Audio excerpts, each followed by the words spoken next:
Assalamualaikum warahmatullahi wabarakatuh. Alhamdulillah, terus kita memuji Tuhan kita Allah subhanahu wa ta'ala atas segala nikmatnya. Nikmat yang tidak terhingga dan tidak terhitung. Dan dialah zat yang memang paling layak untuk dipuji, karena tidak ada Tuhan yang berhak disembah kecuali Allah, yang telah menciptakan semua yang di langit, semua yang di bumi, dan semua yang di kedalaman lautan, kelihatan atau tidak kelihatan oleh mata manusia. Dia juga telah menggantungkan segala nikmat yang diberikan kepada kita dengan kalimat Alhamdulillah. Maka sangat wajar sebagai orang yang beriman sering mengucapkan kalimat yang mulia ini. Jazakallah khair. Jadi kita panjatkan senantiasa salam hormat kita kepada satu-satunya guru, kiai, dan suri tauladan setiap orang yang beriman, Nabi Muhammad sallallahu alaihi wasallam, sebagaimana Allah dan malaikatnya telah memberikan salam kepada beliau, dan sebagai balas jasa 23 tahun dari masa hidup beliau yang dihabiskan semua untuk agama ini. 13 tahun fase Mekah semuanya diisi dengan hinaan, cacian, puncaknya diusir dari kampung halamannya Mekah, dan kita tahu bagaimana pedihnya bila seseorang diusir dari kampung halamannya. Dan juga 10 tahun di Madinah semuanya dengan jihad dan dakwah, yang akhirnya Allah subhanahu wa ta'ala turunkan firman-Nya dalam surah Al-Ma'idah ayat 3, Al-yawma akmaltu lakum dinakum wa atmamtu alaikum ni'mati wa raditu lakumul islam madina. Hari ini aku sempurnakan agama kalian, nikmatku pada kalian, dan aku ridho Islam sebagai agama kalian. Maka sangat wajar sebagai pengikut yang setia kita selalu membacakan salam hormat, salawat dan taslim kepada Nabi sallallahu alaihi wasallam. Semoga Allah berkahi saudaraku seiman. Kita akan bahas pada subuh ini hiduplah mulia dengan Islam. Namun sebelumnya saya ingin menyampaikan berita gembira buat saya dan bapak-bapak sekalian tentunya, dan kalau ada ibu-ibu yang hadir, yang sempat hadir dan sholat subuh, isya semalam, subuh di pagi ini. Hadis Nabi SAW yang sahih. Kata Nabi SAW, siapa yang hadir isya berjamaah di masjid, maka dia seperti sudah menghidupkan setengah malamnya. Seperti setengah malam dia mendirikan terus sholat non-stop. Dan siapa yang sholat subuh berjamaah di masjid, maka sama dengan dia menyempurnakan setengah yang tersisa. Dan ini berarti sama dengan semalam suntuk kita tidak, atau kita selalu mengerjakan sholat malam. Saya sangat gembira mendengarkan berita kalau di masjid ini selalu penuh sholat subuhnya. Semoga saja ini bisa bertahan dan diikhlaskan niatnya. Dan semoga juga ini terjadi di seluruh wilayah kaum muslimin. Karena kelemahan Islam akan kelihatan pada saat rumah Allah kosong. Tapi kalau rumah Allah terisi, maka secara otomatis pastilah mereka makin dekat dengan Tuhan mereka. Seorang anak muda di Amerika, Muslim, ketemu dengan seorang Yahudi, teman kuliahnya. Lalu si Muslim berkata pada saat jeda istirahat kuliah, mungkin kalian sekarang menang menjajah wilayah kami di Palestina, dan masih belum ada kekuatan Islam yang bisa mengalahkan kalian untuk sementara. Tapi kami yakin sebagai seorang Muslim ada hadis Nabi kami yang berbunyi, nanti di akhir zaman pada saat Dajjal keluar, Nabi Isa akan turun, akan terbunuh Dajjal di wilayah sana. Dan nanti kalian akan berserakan melarikan diri dari kaum muslimin sampai-sampai kalian sembunyi di bawah pohon dan di atas batu, dan pohon dan batu itu akan berbicara, hai Muslim, ini Yahudi, bunuhlah dia. Ini perkataan si Muslim kepada anak muda Yahudi tadi, mengingatkan kalau umat Islam pasti akan menang. Si Yahudinya malah tertawa, teman-teman sekalian. Tertawanya bukan tertawa tidak percaya, malah dia mengatakan, kami pun mengetahui hadis Nabi kalian itu, tapi yang akan mengalahkan nanti kami bukan orang seperti kamu ini. Yang akan mengalahkan kami adalah umat Islam yang sholat subuhnya seperti sholat Jumat.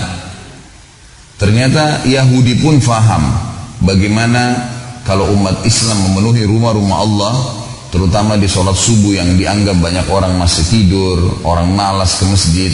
Kalau itu bisa dikerjakan, maka insya Allah ibadah-ibadah yang lainnya akan lebih mudah.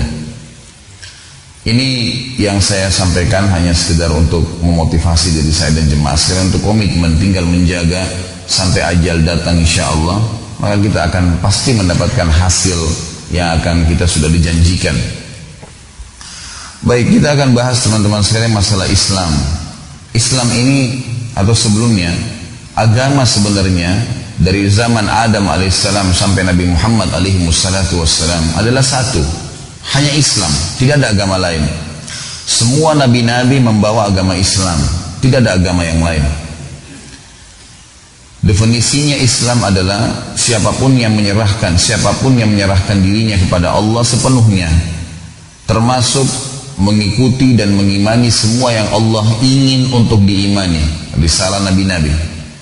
Ulama memberikan gambaran di zaman Musa alaihissalam, misal contoh agar lebih dekat waktunya dengan Nabi Muhammad SAW. Nabi Musa alaihissalam di zaman beliau masih hidup, siapapun dari Bani Israel pengikutnya, Bani artinya keturunan, Israel nama lainnya Nabi Yakub, maka semua yang dikatakan turunan Nabi Yakub Bani Israel, diantaranya Musa alaihissalam. Maka Nabi Musa yang beriman pada risalah Nabi Musa pada saat itu beriman kepada Allah dan beriman kepada siapapun yang telah Allah suruh beriman, diantaranya nabi-nabi yang sezaman dengan Nabi Musa alaihissalam, diantaranya Khidir yang masing-masing punya lokasi dakwah. Musa alaihissalam di Mesir, sementara Khidir di Turki. Maka dia dikatakan muslim. Kalau datang seorang rasul baru di lokasi dakwah yang sama sebelum datangnya Nabi Muhammad alaihi wassalam, maka harus setiap penduduk di lokasi itu beriman pada rasul yang baru.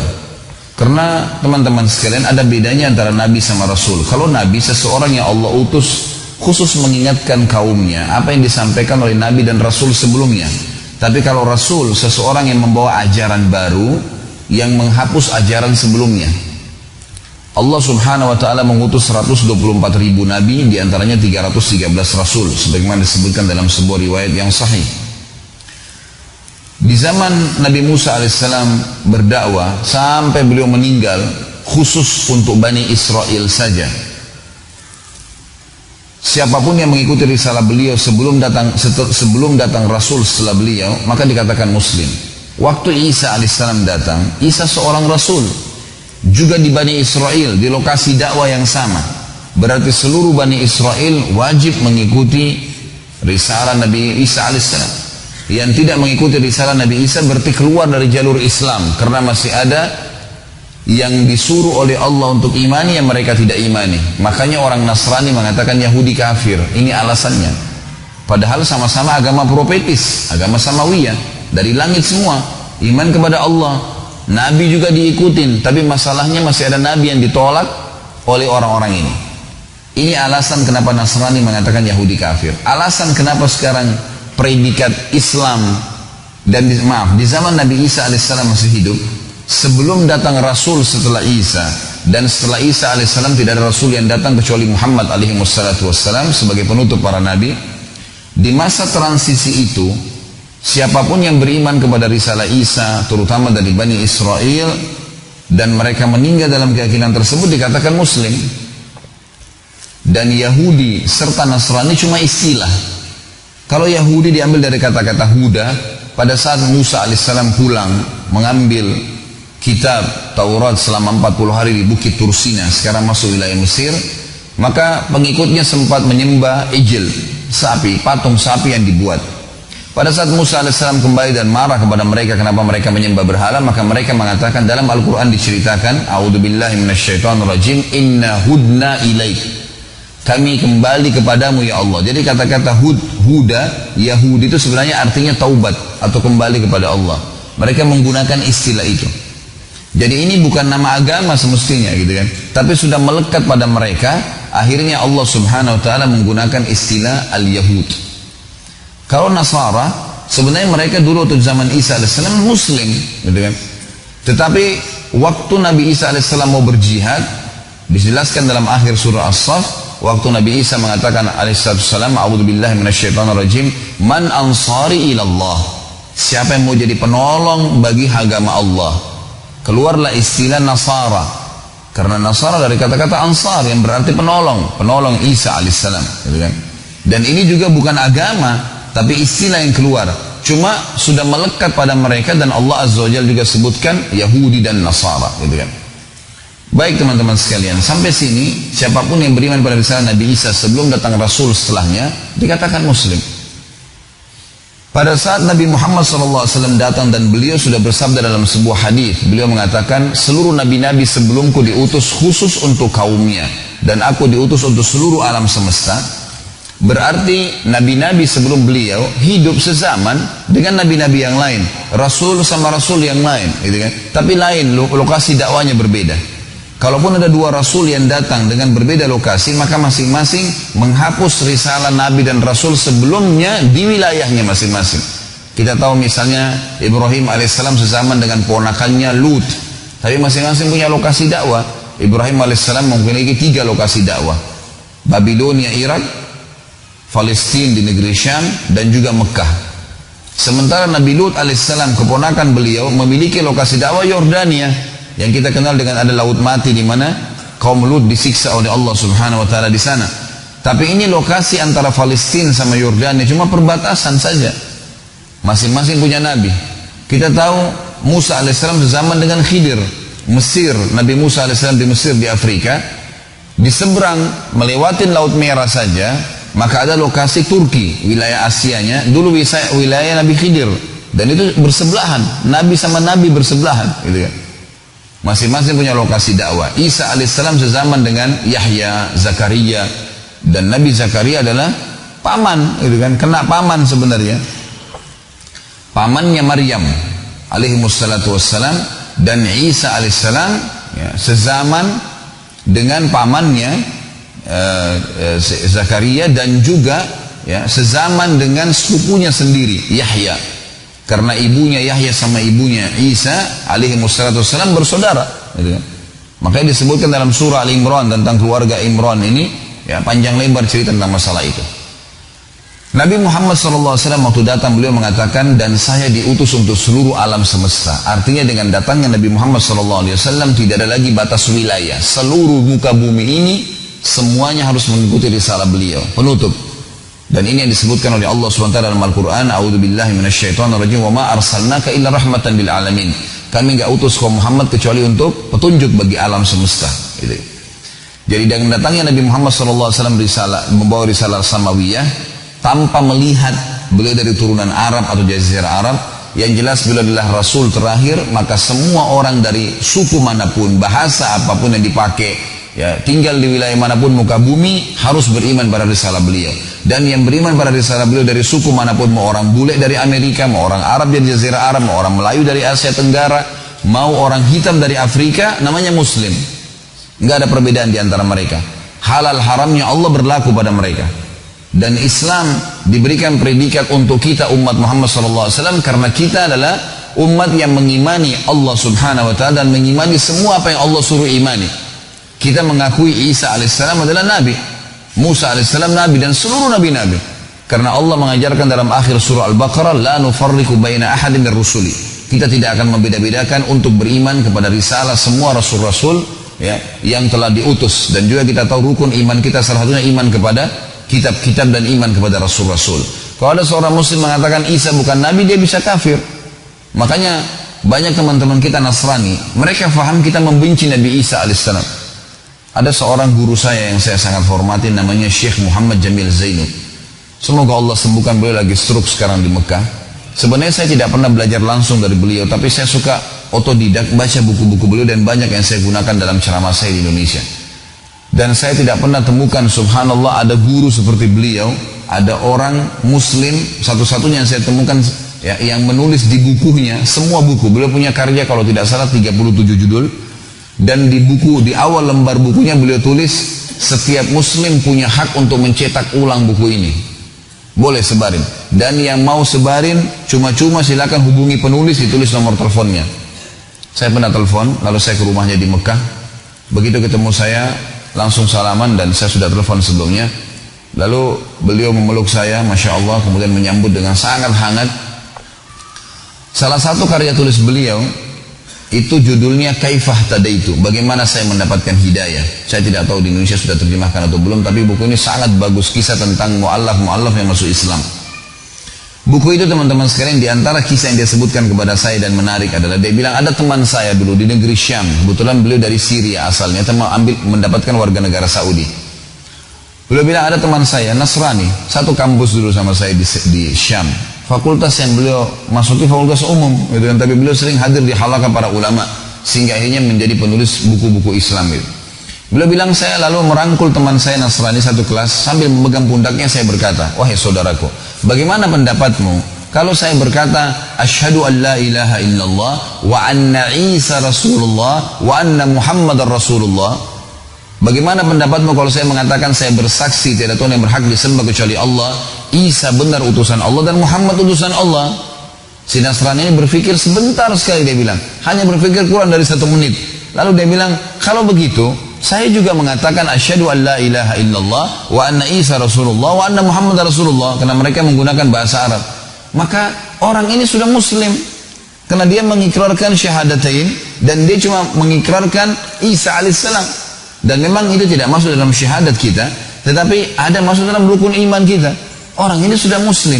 Ternyata kata Syekh Muhammad Jamil Zainu, banyak orang-orang non muslim, terutama agama Samawiyah, Yahudi atau Nasrani. Nasrani secara khusus di sini karena mereka mengira kita membenci Isa alaihissalam. Padahal sebenarnya orang Islam mengimani tentang kenabian Nabi Isa alaihissalam, dan disebutkan khusus ada surah Maryam menceritakan tentang Maryam alaihissalam ibunya, kemudian bagaimana proses melahirnya, bagaimana pengikraran tentang kenabian Nabi Isa alaihissalam. Juga surah Al-Maidah, turunnya makanan dari langit atas doa Nabi Isa alaihissalam agar diturunkan untuk Bani Israel sebagai tanda-tanda kebesaran Allah subhanahu wa ta'ala. Jadi teman-teman sekalian, agama yang kita anut ini, yang sekarang anda mengatakan saya muslim, ini bukan agama baru. Memang cuma satu agama semua nabi-nabi. Dan dikatakan predikat muslim diberikan pada seseorang dari suku manapun dia, kalau dia mengimani Allah dan siapapun atau apapun yang Allah suruh imani, di antaranya seluruh nabi-nabi dan rasul. Makanya predikat Islam diberikan kepada kita. Teman-teman sekalian, agama yang diterima di sisi Allah memang cuma satu, Islam ini, nggak ada yang lain. Jadi anda tidak perlu ragu untuk menyebarkan agama Islam, karena Allah subhanahu wa ta'ala menyebutkan dalam surah Al-Imran, surah nomor 3 ayat 19. A'udzu billahi minasyaitonir rajim. Bismillahirrahmanirrahim. Innad dina 'indallahil Islam. Wa ma ikhtalafa alladziina utul kitaba illa min ba'di ma ja'ahumul 'ilmu baghyan bainahum wa may yakfur bi ayatillahi fa innallaha sari'ul hisab. Sesungguhnya agama yang diterima di sisi Allah hanya al-Islam. Ya, yang memang tadi saya sudah sebutkan definisinya panjang lebar, dan hanya ada predikat pada Nabi Muhammad SAW karena beliau penutup para nabi, mengimani semua risalah nabi-nabi dan mengimani Allah subhanahu wa ta'ala.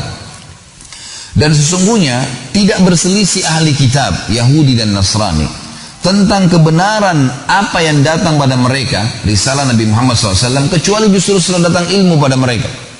Ibnu Abbas berkata, tafsir surah Al-Fatihah, ghairil maghdubi alaihim waladdallin, ya Allah, bukan selamatkanlah kami, jangan jadikan kami termasuk orang-orang yang kau murkahi, maghdubi alaihim waladdallin, dan orang sesat. Kata Ibnu Abbas, sahabat Nabi yang mulia terkenal dengan ulamanya para sahabat, beliau mengatakan maghdubi alaihim adalah Yahudi. Allah murka pada orang-orang Yahudi karena mereka tahu kebenaran, mereka tidak mau mengikuti risalah Nabi SAW.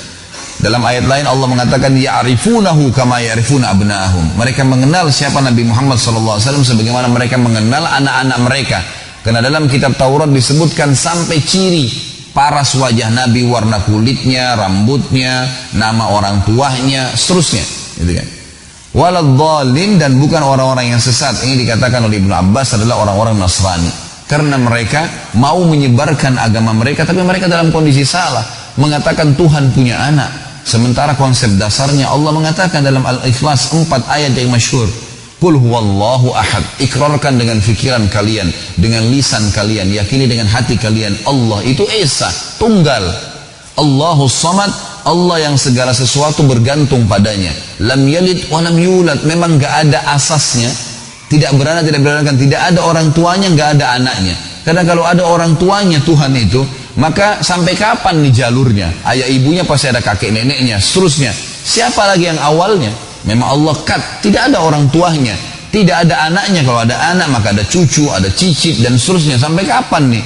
Lalu Allah mengatakan walam yakul lahu kufuwan ahad. dan Allah segala sesuatu bergantung padanya, atau Allah tidak membutuhkan pada siapapun. Teman-teman sekalian, agama Allah subhanahu wa ta'ala hanya terima Islam, dan Allah mengatakan siapa yang menolak ayat-ayat Allah untuk menganut agama Islam itu, sesungguhnya Allah sangat cepat hisabnya. Sangat cepat hisabnya. Juga dalam surah Al-Imran, surah nomor 3 ayat 83 sampai 85. Allah subhanahu wa ta'ala menjelaskan kepada kita, A'udzu billahi minasyaitonir rajim. Afa ghaira dinillahi yabghuna wa lahu aslama man fis samawati wal ardi taw'an wa qarhan wa ilaihi yurja'un? Apakah selain agama Allah yang telah dibawa oleh risalah Muhammad sallallahu alaihi wasallam ini mereka mau pilih, sementara Allah yang telah mengutus agama Islam ini segala sesuatu di langit dan di bumi ini tunduk padanya, baik dalam keadaan patuh ataupun membencinya. Kalau ada orang-orang yang kafir pun tetap dia harus ikut dengan sistem yang telah Allah ciptakan. Pergantian siang malam, pada saat dia lapar dia harus makan, ada sistem. Walaupun dia tidak suka, dia harus laluin sistem itu, kata Allah, dan hanya kepadanya lah kalian akan dikembalikan.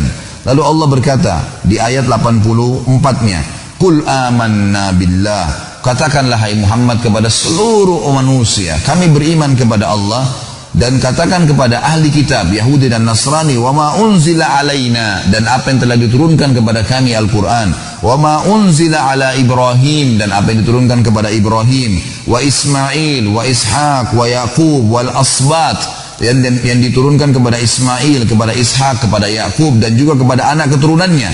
Wa ma utiya Musa wa Isa wan nabiyyuna min rabbihim la nufarriqu baina ahadin minhum wa nahnu lahu muslimun. Dan apa yang telah diturunkan kepada Musa, Isa, dan nabi-nabi yang diutus oleh Tuhannya, dan kami tidak membeda-bedakan antara satu sama yang lain. Kami imani semua risalah mereka, hanya yang diterapkan risalah Rasul yang terakhir, dan kami menyerahkan diri, wa nahnu lahu muslimun, kami menyerahkan diri kepada Allah subhanahu wa ta'ala. Lalu ayat 85 ini saksi bahasan kita. Setelah Allah memerintahkan Nabi Muhammad SAW menyampaikan kalimat-kalimat ini kepada ahli kitab, kata Allah, wa may yabtaghi ghairal islami dinan falan yuqbala min wa huwa fil akhirati minal khasirin. Siapa yang coba-coba pilih selain Islam sebagai agamanya, maka tidak akan diterima darinya, dan dia termasuk di akhirat orang-orang yang rugi, orang-orang yang merugi. Juga teman-teman sekalian, Allah subhanahu wa ta'ala menyebutkan dalam ayat yang lain tentang masalah Islam ini, dan kalau Allah menginginkan kebaikan pada seorang manusia, maka Allah akan tuntun dia ke Islam. Sebagaimana dalam surah Al-An'am, surah nomor 6 ayat 125. Allah subhanahu wa ta'ala berfirman, A'udzu billahi minasyaitonir rajim, faman yuridillahu an yahdiyahu yashrah sadrahu lil Islam. Al-ayat. Siapa yang Allah inginkan kebaikan untuknya, Allah akan lahirkan dia dalam keadaan Islam, atau Allah akan berikan dia petunjuk setelah dia dewasa, berada di atas agama Islam ini.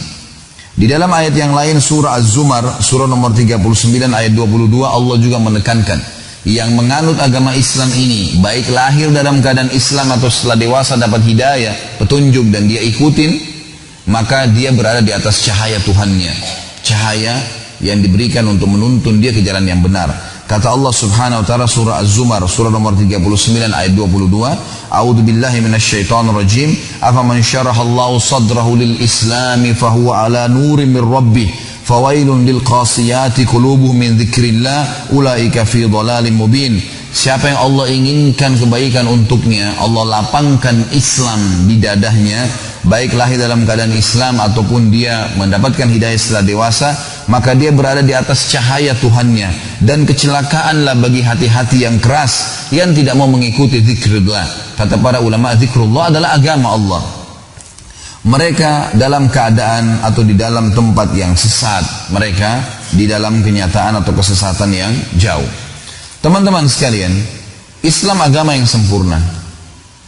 Tidak ada rasisme dalam Islam. Nggak ada lagi dalam Islam itu tradisi kecuali Islam. Dua hal ini yang paling mendasar menonjol dari agama yang telah Allah turunkan. Tidak ada rasisme. Tidak ada saya Arab, saya suku, saya bule, saya Jawa, saya Bugis. Nggak ada dalam Islam. Habis semuanya itu. Rasisme tidak ada. Buktinya kita kalau sholat di saf pertama, di saf kedua, siapapun di sebelah kita, mau orang kulit hitam dari Afrika, mau orang Arab, mau orang Melayu, sama saja. Hukumnya berlaku sama. Dan sama syarat-syarat sholatnya, tutup aurat, hadap kiblat, yang membatalkan sholatnya sama semuanya. Halal haramnya Allah berlaku. Haramnya mengkonsumsi babi bagi orang muslim di Indonesia, haram juga di Amerika, haram juga di Jazirah Arab. Nggak ada bedanya. Maka dalam Islam tidak ada rasisme. Dan ini perlu digarisbawahi teman-teman sekalian. Jangan pernah munculkan rasisme sedikit pun. Tidak boleh. Haram dalam agama. Dalam sebuah riwayat sahih dikatakan, dan ini harus dibangkitkan, tidak boleh ada rasisme. Terus saya ulangi kalimat ini teman-teman sekalian, karena yang mematikan umat Islam justru kena rasisme. Saya dari suku ini, saya dari sini, kamu pendatang, saya orang di sini. Ini semua tidak ada dalam Islam. Semua ini buminya Allah, dan Allah membuat beragam suku, macam bahasa, ya, perbedaan fisik, paras wajah, warna kulit ini untuk variasi kehidupan, agar orang-orang manusia ini sadar ada penciptanya Allah yang memiliki keajaiban yang luar biasa. Dalam sebuah riwayat sahih, renungi baik-baik riwayatnya teman-teman sekalian. Pernah satu kali habis sholat asar, ada seorang dari Ansar, dari asli orang Madinah, sahabat Nabi mulia. Selesai sholat asar, lagi ngumpul-ngumpul, ngobrol-ngobrol di depan masjid Nabi SAW. Lalu ada satu orang dari Ansar bercanda, cuman bercanda. Dia bilang sama teman-teman dari Ansar asli Madinah, yuk orang Ansar kesini yuk kita kumpul-kumpul. Sama misalnya kalau orang lagi di Bali sini mengatakan, ayo orang Bali di sini yuk kita ngumpul, gitu kan. Lalu sambil bercanda, dan dia mengatakan orang muhajirin nggak boleh ikut-ikut ya. Ini pendatang nih, muhajir dari Mekah, jangan ikut-ikut ke sini. Tapi sambil ketawa gitu bercanda. Teman-teman dari muhajirin juga melihat hal yang sama. Oh, bercanda nih. Ada satu orang bercanda mengatakan, hai orang-orang muhajirin ke sini yuk, ngumpul-ngumpul. Ansar nggak boleh ikut-ikut ya. Sambil mereka tertawa-tawa gitu, senyum saja. Waktu Nabi SAW keluar, guru dan kiai kita teman-teman sekalian, Nabi penutup, beliau orang yang diutus oleh Allah untuk menyempurnakan agamanya, keluar wajah beliau memerah, langsung tiba-tiba Nabi SAW marah dan berkata, da'ha fa innaha mumtinah, tinggalkan rasisme seperti ini karena ini yang membinasakan kalian. Padahal cuma bercanda sahabat, nggak boleh, bercanda pun nggak boleh. Nggak ada dalam Islam itu. Selesai. Mau pendek, mau tinggi, mau dari suku apapun, mau cacat, mau sempurna, mau kaya, mau miskin, mau penjabat atau orang biasa, dalam Islam tidak ada perbedaan kecuali dengan ketakwaan. Dan sabda Nabi SAW masyhur, la farqa bainal arabi wa ajami illa bittaqwa. Nggak ada perbedaan antara orang Arab dan orang ajam kecuali dengan ketakwaan. Jelas. Firman Allah SWT juga mengatakan jelas sekali, a'udzubillahi minasyaitonirrajim, ya ayyuhan nas, hai sekalian manusia, inna khalaqnakum min dzakarin wa untha wa ja'alnakum syu'uban wa qabaila lita'arafu inna akramakum indallahi atqakum. Al-ayat. Hai sekalian manusia, kami telah ciptakan kalian dari laki-laki dan perempuan, tidak ada jenis kelamin yang ketiga, laki-laki dan perempuan saja. Dan kami menjadikan kalian berbangsa-bangsa dan bersuku-suku, beda bahasa, beda warna kulit, beda warna rambut, beda paras wajah, agar kalian saling mengenal. Kata para ulama, lita'arafu, makna yang paling tepat adalah agar kalian saling mengenal siapa pencipta kalian, Allah. Bukan hanya sekedar mengenal, menikah, berteman, bukan cuma sekedar itu, melihat keajaiban Allah. Sesungguhnya orang yang paling mulia di sisi Allah adalah orang yang paling bertakwa, yang paling patuh sama Allah, maka dia yang paling mulia. Teman-teman kalau belum tahu saya jelaskan. Kalau sudah tahu alhamdulillah. Luqman yang disebutkan dalam surah Luqman, itu teman-teman sekalian khilaf di antara ulama apakah dia nabi atau orang saleh. Tapi yang jelas disebutkan ciri Luqman dalam beberapa riwayat, orangnya dari padang pasir Afrika, kulitnya hitam pekat, badannya gemuk, orangnya pendek. Ini bukan aib bagi beliau, tapi Allah Subhanahu wa taala sebutkan namanya dan kekalkan dalam Al-Qur'an, gitu kan. Ini luar biasa karena ketakwaannya. Bilal alaihissalam Bilal radhiyallahu anhu dulu seorang budak Habasyah, diperjualbelikan, dipukul, dicambuk di Mekah. Tapi setelah masuk Islam teman-teman sekalian dimuliakan oleh Allah. Sampai kata Nabi SAW, wahai Bilal, apa yang kau lakukan sampai terompah sendalmu saya dengarkan di surga sementara kau masih di sini. Kata Bilal radhiyallahu anhu sambil menangis, ya Rasulullah, saya tidak kerjakan apa-apa kecuali setiap habis wudu saya selalu kerjakan sholat 2 rakaat sampai keluarlah sunnah wudu itu. Tapi di sini kita lihat Allah SWT muliakan. Umar bin Khattab pernah mengutus Bilal kepada Khalid bin Walid di panca peperangan dari Madinah. Kata Umar, wahai Bilal, pergilah ke sana. Sengaja Umar bin Khattab mengutus Bilal, pergilah ke sana. Karena di pasukannya Khalid bin Walid ini banyak ikut orang-orang Quraisy. Karena dianggap Khalid bin Walid ini adalah orang yang dulu orang kaya raya, pejabatnya Mekah, sekarang masuk Islam, maka banyak orang yang mau ikut di pasukannya karena dianggap dia orang yang punya kedudukan di jahiliyah dan juga sekarang gitu kan. Mulailah muncul sedikit rasisme, muncul sedikit perasaan lebih baik. Gitu. Maka Umar radhiyallahu anhu mendengar itu, Umar ingin menghancurkan rasisme ini. Dia utus Bilal dari Madinah. Kebetulan sampai informasi ke Umar radhiyallahu anhu bahwasanya Khalid bin Walid berkhianat dalam masalah ghanimah. Ada ghanimah yang disembunyikan. Padahal ini cuma dusta, fitnah. Umar radhiyallahu anhu sudah tahu siapa Khalid bin Walid. Gak mungkin, ini sahabat Nabi yang mulia, jujur, amanah. Tapi Umar ingin menunjukkan sebuah poin yang lain.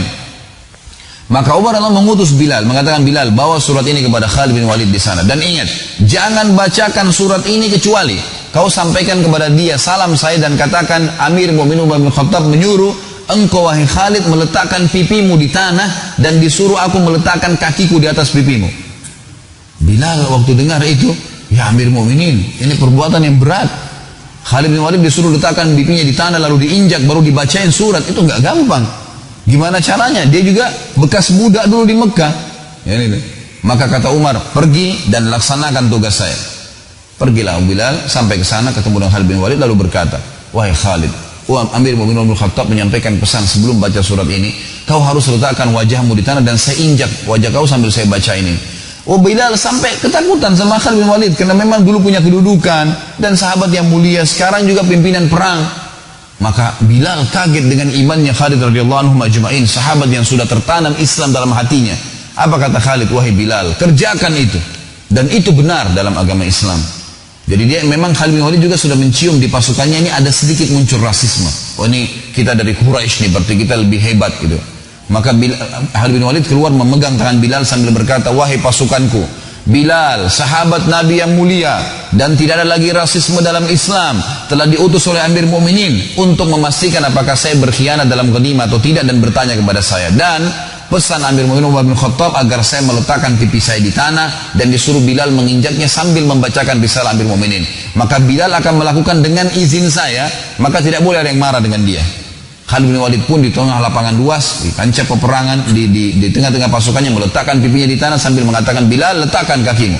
Diletakkan di atas pipi baru dibacakan suratnya Umar bin Khattab. Ditanya, wahai dari Amir Mu'minin Umar bin Khattab kepada ya pimpinan perang Khalid bin Walid, apakah benar sampai kepada saya berita kau berkhianat dalam ghanimah? Jawab iya atau tidak. Maka Khalid mengatakan tidak, tapi sambil diinjak pipinya oleh Bilal radhiyallahu anhu majma'in. Maka pada saat itu pun Bilal mengangkat kakinya dan mengatakan, berdirilah hai Khalid dan semoga Allah memuliakanmu. Tapi kita lihat teman-teman sekalian, bagaimana para sahabat memang menghancurkan rasisme. Ingat, sedikit muncul dalam hati lawan ini yang menghancurkan Islam. Karena tidak ada perbedaan teman-teman. Anda pergi ke Afrika, tetap azan duhur, sholatnya duhur sama. Anda pergi ke Jazirah Arab sama. Tuhan kita satu, ya. Kiblat kita satu, Nabi kita satu, Quran kita satu. Kenapa harus ada perselisihan? Gak ada perselisihan sebenarnya, semestinya gak ada perselisihan. Dan perlu diperbaiki teman-teman sekalian, hadis yang sering disampaikan, mohon maaf, bahkan kadang-kadang dengan sebagian dai kita, ikhtilaf ummati rahmah. Ini hadis dusta, maudhu, bohong, tidak pernah Nabi SAW sampaikan. Anda kembalikan ke buku-buku hadis, masuk dalam maudhu'at, hadis dusta. Masa Nabi SAW mengatakan ikhtilaf umatku rahmah? Dari mana ini? Berarti kita disuruh berselisih dong kalau gitu. Mana dengan hadis-hadis Nabi yang sahih yang menyuruh kita bersatu, menyuruh kita, kata Nabi SAW, orang mukmin seperti satu taman, saling menyatukan pohonnya satu sama yang lain. Orang mukmin seperti satu jasad, kalau luka sedikit maka akan seluruh badannya merasa demam. Itu kan hadis persatuan semuanya. Lalu kenapa kok bisa ada hadis yang seperti ini? Seakan-akan disuruh berselisih. Ini nggak mungkin teman-teman sekalian. Jadi harusnya kita paham, kita harus punya satu kesepakatan dan sudah ada rujukan Al-Quran dan Sunnah. Kalau ada ulama berselisih pendapat tentang masalah furu'iyah, cabang-cabang yang memang dari dalil mereka berselisih pendapat dalam masalah itu, maka biarkan orang memilihnya. Dan kalau seorang penuntut ilmu mau baik, maka dia memilih dalil-dalil yang paling kuat tentunya. Kecuali kalau tidak ada dalil, baru kemudian kita menolaknya. Jadi mesti difahamin, hati-hati dengan rasisme. Rasisme kata ulama masuk dalam fanatisme kesukuan, fanatisme pendapat, ya, fanatisme bahasa, fanatisme kebangsaan. Ini semua berbahaya karena Islam tidak punya batas negara. Dimanapun kita masuk maka kita akan sama. Yang kedua teman-teman sekalian, selain rasisme, tidak ada tradisi yang harus diterapkan setelah datang Islam kecuali Islam. Nggak ada lagi. Tradisi pernikahan, tradisi apalah ya, tradisi kelahiran, tradisi kematian, udah nggak ada ini semua, buang di lautan. Setelah Islam datang nggak ada lagi. Apa yang Islam ajarkan, kita punya standarisasi. Seluruh dunia, semua yang syahadat dari suku manapun semuanya standar. Jadi kaidahnya gini, jadikanlah Islam sebagai tradisi, jangan menjadikan tradisi sebagai Islam. Ini penting. Harus dari bangun tidur sampai tidur lagi, pakaiannya, makannya, bergaulnya, pendapatannya, semua ekonominya, politiknya harus sesuai dengan Islam. Islam berkata itu, ya sudah itu. Nggak ada lagi. Berapa banyak muslimah subhanallah sudah ikut pengajian pakai jilbab, begitu mau nikah disuruh orang tuanya pakai baju adat, terbuka lagi auratnya. Nggak ada ini, udah nggak boleh ada, sudah nggak bisa ada lagi, sudah habis semuanya, harus dibuang jauh-jauh, gitu kan? Nggak ada sama sekali. Dari ini diamalkan oleh Islam, tidak ada lagi namanya tradisi kecuali Islam. Dari bangun tidur sampai tidur kita harus terapkan masalah itu. Teman-teman sekalian, kalau ada di antara orang yang murtad dari agama Islam, tinggalkan agama yang mulia ini, tidak usah khawatir. Saya lihat ini teman-teman kita di Indonesia secara khusus, ya, umumnya kaum muslimin. Kalau ada satu orang yang murtad ribut, ini murtad nih, waduh ini harus ditolong. Subhanallah. Nah, untuk apa dipusingin orang yang murtad ini? Saya bukan larang untuk mendakwai mereka, tapi Allah mengingatkan kepada kita, kalau ada yang meninggalkan agama ini, nggak usah dipedulikan udah. Masih banyak muslim tetangga Anda yang belum sholat, yang belum tahu halal haram, yang masih kacau dalam pernikahannya, yang masih kacau dalam rumah tangganya, dalam pendapatannya, masih banyak hal riba, hal haram dan seterusnya. Kenapa harus kita pusing dengan seseorang yang murtad? Apa kata Allah? Dengarkan baik-baik teman-teman sekalian. Allah berfirman di dalam surah Al-Maidah urutan 5, surahnya ayat 54 sampai 56. A'udzu billahi minasyaitonir rajim. Ya ayyuhalladzina amanu, hai orang-orang yang sudah beriman, may yartadda minkum an dini, siapa yang meninggalkan agama ini yang mulia, fasaufa ya'tillahu biqaumin, maka Allah akan ganti satu orang yang murtad itu dengan satu kaum. Satu kaum ini teman-teman sekalian, kata ulama dalam bahasa Arab, kaum ini minimal 3 orang.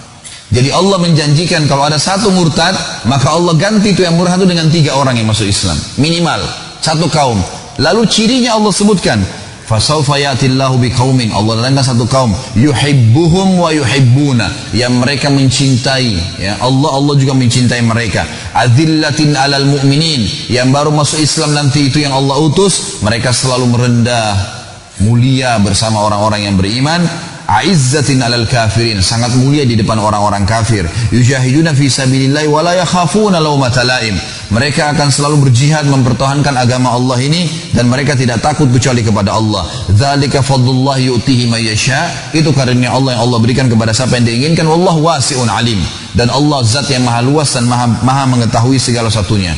Innama waliyukumullahu wa rasuluhu walladzina amanu, sesungguhnya tempat kalian bersandar adalah Allah, Rasulnya dan orang-orang yang beriman. Alladzina yuqimuna as-salata wa yu'tuna az-zakata wa hum raki'un, ciri-cirinya yang mereka selalu mendirikan salat, menunaikan zakat, dan mereka selalu ruku. Wa may yatawallallaha wa rasulahu walladzina amanu fa inna hizballahi humul ghalibun, siapa yang bersandar kepada Allah, Rasulnya dan orang-orang beriman, maka tentulah itu kelompok Allah yang Allah akan berikan kemenangan. Ya ayyuhalladzina amanu, hai orang-orang yang beriman, la tattakhidul ladzina ittakhadhu dinakum huzwan wa la'iban minal ladzina utul kitaba min qablikum wal kuffara awliya. Hai orang-orang yang beriman, jangan pernah kalian menjadikan sebagai pemimpin-pemimpin kalian, sahabat-sahabat dekat kalian, orang-orang yang selalu mengolok-olok agama kalian, dan dari orang-orang yang ahli kitab, Yahudi dan Nasrani. Kalau Yahudi dan Nasrani disebutkan, maka lebih pantas agama-agama yang lain, karena mereka orang faham, tahu ada Allah, tahu Nabi, tapi mereka mengolok-olok sebelum orang-orang untuk menuntut kitab sebelum kalian, dan orang-orang kafir sebagai pemimpin. Wattaqullaha in kuntum mu'minin, dan bertakwalah kepada Allah kalau kalian benar-benar beriman. Kalau kalian benar-benar beriman. Teman-teman sekalian, agama yang sedang Anda anut ini bukan agama sembarangan, bukan buatan manusia. Saya bilang tadi, ini agama yang diturunkan oleh Allah dari langit, dan ini turun-temurun dilanjutkan oleh para nabi-nabi. Dan subhanallah, semenjak umat Islam berpegang pada agama ini, asasnya Al-Quran dan Sunnah, kita menguasai dunia. Saya ingin mengorek 1-2 menit ke depan teman-teman sekalian informasi yang Anda miliki, dan saya tambahkan kalau kurang. Banyak umat Islam tidak sadar bahwasanya kita ini pemimpin dunia. Kita ini pemimpin dunia, umat Islam. Siapapun dia, tidak ingat rasisme tidak ada, tradisi nggak ada. Ini poin pertama ini. Jadi dari suku manapun dia, selama dia syahadat sama. Kita membahasakan Muslim berarti semuanya sama. Umat Islam teman-teman sekalian berkuasa di muka bumi ini 1335 tahun. Dan baru 91 tahun saja dari sekarang umat Islam tidak memimpin dunia. Tidak memimpin dunia. Baik, kita rentet historinya. Dari mana Ustaz? Baik, kita hitung. Sekarang teman-teman sekalian di hari ini, Anda berada di tahun 1437 Hijriah. Betul gak? 1437 Hijriah. Tadi saya bilang, kita berkuasa di muka bumi ini 1335 tahun. Ya, kurang lebih 91-92 tahun saja kita tidak berkuasa. Dari mana rentetan historinya? Coba kita hitung. Tahun Hijriyah teman-teman sekalian, itu dihitung dari hijrahnya Nabi Muhammad SAW ke Madinah. Benar nggak? Hah? Kok nggak ada nyaut nih? Masih hidup nggak? Baik. Teman-teman sekalian, tahun 1 Hijriyah, hijrah Nabi SAW. Dan itu pertama sekali Nabi SAW mendirikan negara Islam di Madinah. Beliau Nabi dan rajahnya, penerap hukum Allah Subhanahu Wa Taala. Kita tahu Nabi SAW cirinya Nabiyyin Ummi, Nabi yang buta, nggak bisa baca, nggak bisa nulis. Yang diterapkan adalah Al-Quran dan sunnahnya, sunnah beliau SAW. Sampai tahun 11 Hijriah, awal tahun 11 Nabi SAW meninggal dunia. Kemudian datang Khalifah Rashidah yang pertama Abu Bakar dari tahun 11 sampai tahun 13. Setelahnya datang Umar bin Khattab dari tahun 13 sampai 23. Dan di zaman Umar bin Khattab ini setengah dunia dikuasai oleh Islam. Karena tahun 14 Hijriah terjadi perang Yarmuk, ekspansi Islam ke wilayah Syam, utara Jazirah Arab. Palestina, Syria, Lebanon dan Yordania, dan bagian Asia dari Turki, serta Amr bin As radhiyallahu anhu ajma'in, sahabat ekspansi juga Islam ke Mesir. Jadi seluruh utara Jazirah Arab itu sudah masuk Islam, masuk juga bagian baratnya Jazirah Arab, Afrika, Mesir, kemudian Afrika Utara, Tunis, Jazair, Maroko, suku Barbar masuk Islam. Di tahun 15 Hijriah, Umar bin Khattab mengutus pasukan lain dipimpin oleh Sa'ad bin Abi Waqqas menuju ke wilayah Persia, wilayah timur Jazirah Arab, Irak, Iran, Afghanistan, sebagian wilayah India, dan juga sebagian besar wilayah Rusia. Ini takluk di tangan kaum muslimin. Dan akhirnya kita tahu, ya, kalau bapak ibu belum tahu maka saya sampaikan, kalau sudah tahu alhamdulillah. 6 orang periwayat hadis kita dari negeri Persia. Bukhari, Muslim, Abu Dawud, Tirmidzi, Ibnu Majah, Nasai, ya. Ini semuanya dari wilayah Persia, ya. Irak, Iran, Afghanistan semua. Karena ekspansi Islam yang luar biasa sampai ke sana. Jadi di zaman Umar bin Khattab tahun 14 sampai tahun 15 Hijriah terbuktikan mukjizat Nabi Muhammad SAW waktu perang Ahzab. Surah Al-Ahzab surah 33 menjelaskan masalah itu. Kita kenal dengan perang Khandaq. Pernah satu waktu ada batu yang tidak bisa hancur, maka para sahabat mengatakannya, Rasulullah coba lihat batu tersebut. Nabi SAW datang, lalu Nabi SAW menghantam dengan keras, ya, dengan kampak beliau. Akhirnya batu tersebut pecah dan mengeluarkan cahaya. Lalu beliau bertakbir, Allahu Akbar. Ya. Kemudian bila hantam yang kedua kali, tak keluar cahaya lagi, Allahu Akbar, sampai 3 kali. Lalu kata para sahabat, ya Rasulullah, kenapa tadi cahaya itu keluar? Kata Nabi SAW, apakah kalian lihat cahaya itu? Mereka bilang iya. Sesungguhnya Allah menjanjikan, Allah memperlihatkan kepada saya di pukulan pertama bahwasanya kerajaan Syam, Bizantium Romawi takluk di tangan umatku. Dan takbir yang kedua, cahaya yang kedua adalah Persia di tangan umatku, dan yang ketiga adalah Yaman di tangan umatku. Dan sekarang terbukti semuanya, gitu kan? Baik. Umar bin Khattab meninggal tahun 23 Hijriah teman-teman sekalian, dipimpin oleh Uthman bin Affan setelahnya. Uthman bin Affan juga mengekspansi Islam, tapi lebih banyak mempertahankan wilayah kaum muslimin dan mengirim dai-dai. Dan perlu Anda tahu secara histori, Indonesia ini dimasukin Islam di zaman Uthman bin Affan. Karena kita punya data-data, ya, beberapa kuburan yang ditemukan di wilayah Aceh yang memang nama-nama ini tidak asing, ya, nama-nama ini tidak asing di buku-buku sejarah Islam. Mereka adalah dai-dai Uthman bin Affan yang berkuasa dari tahun 23 Hijriah sampai 37 Hijriah.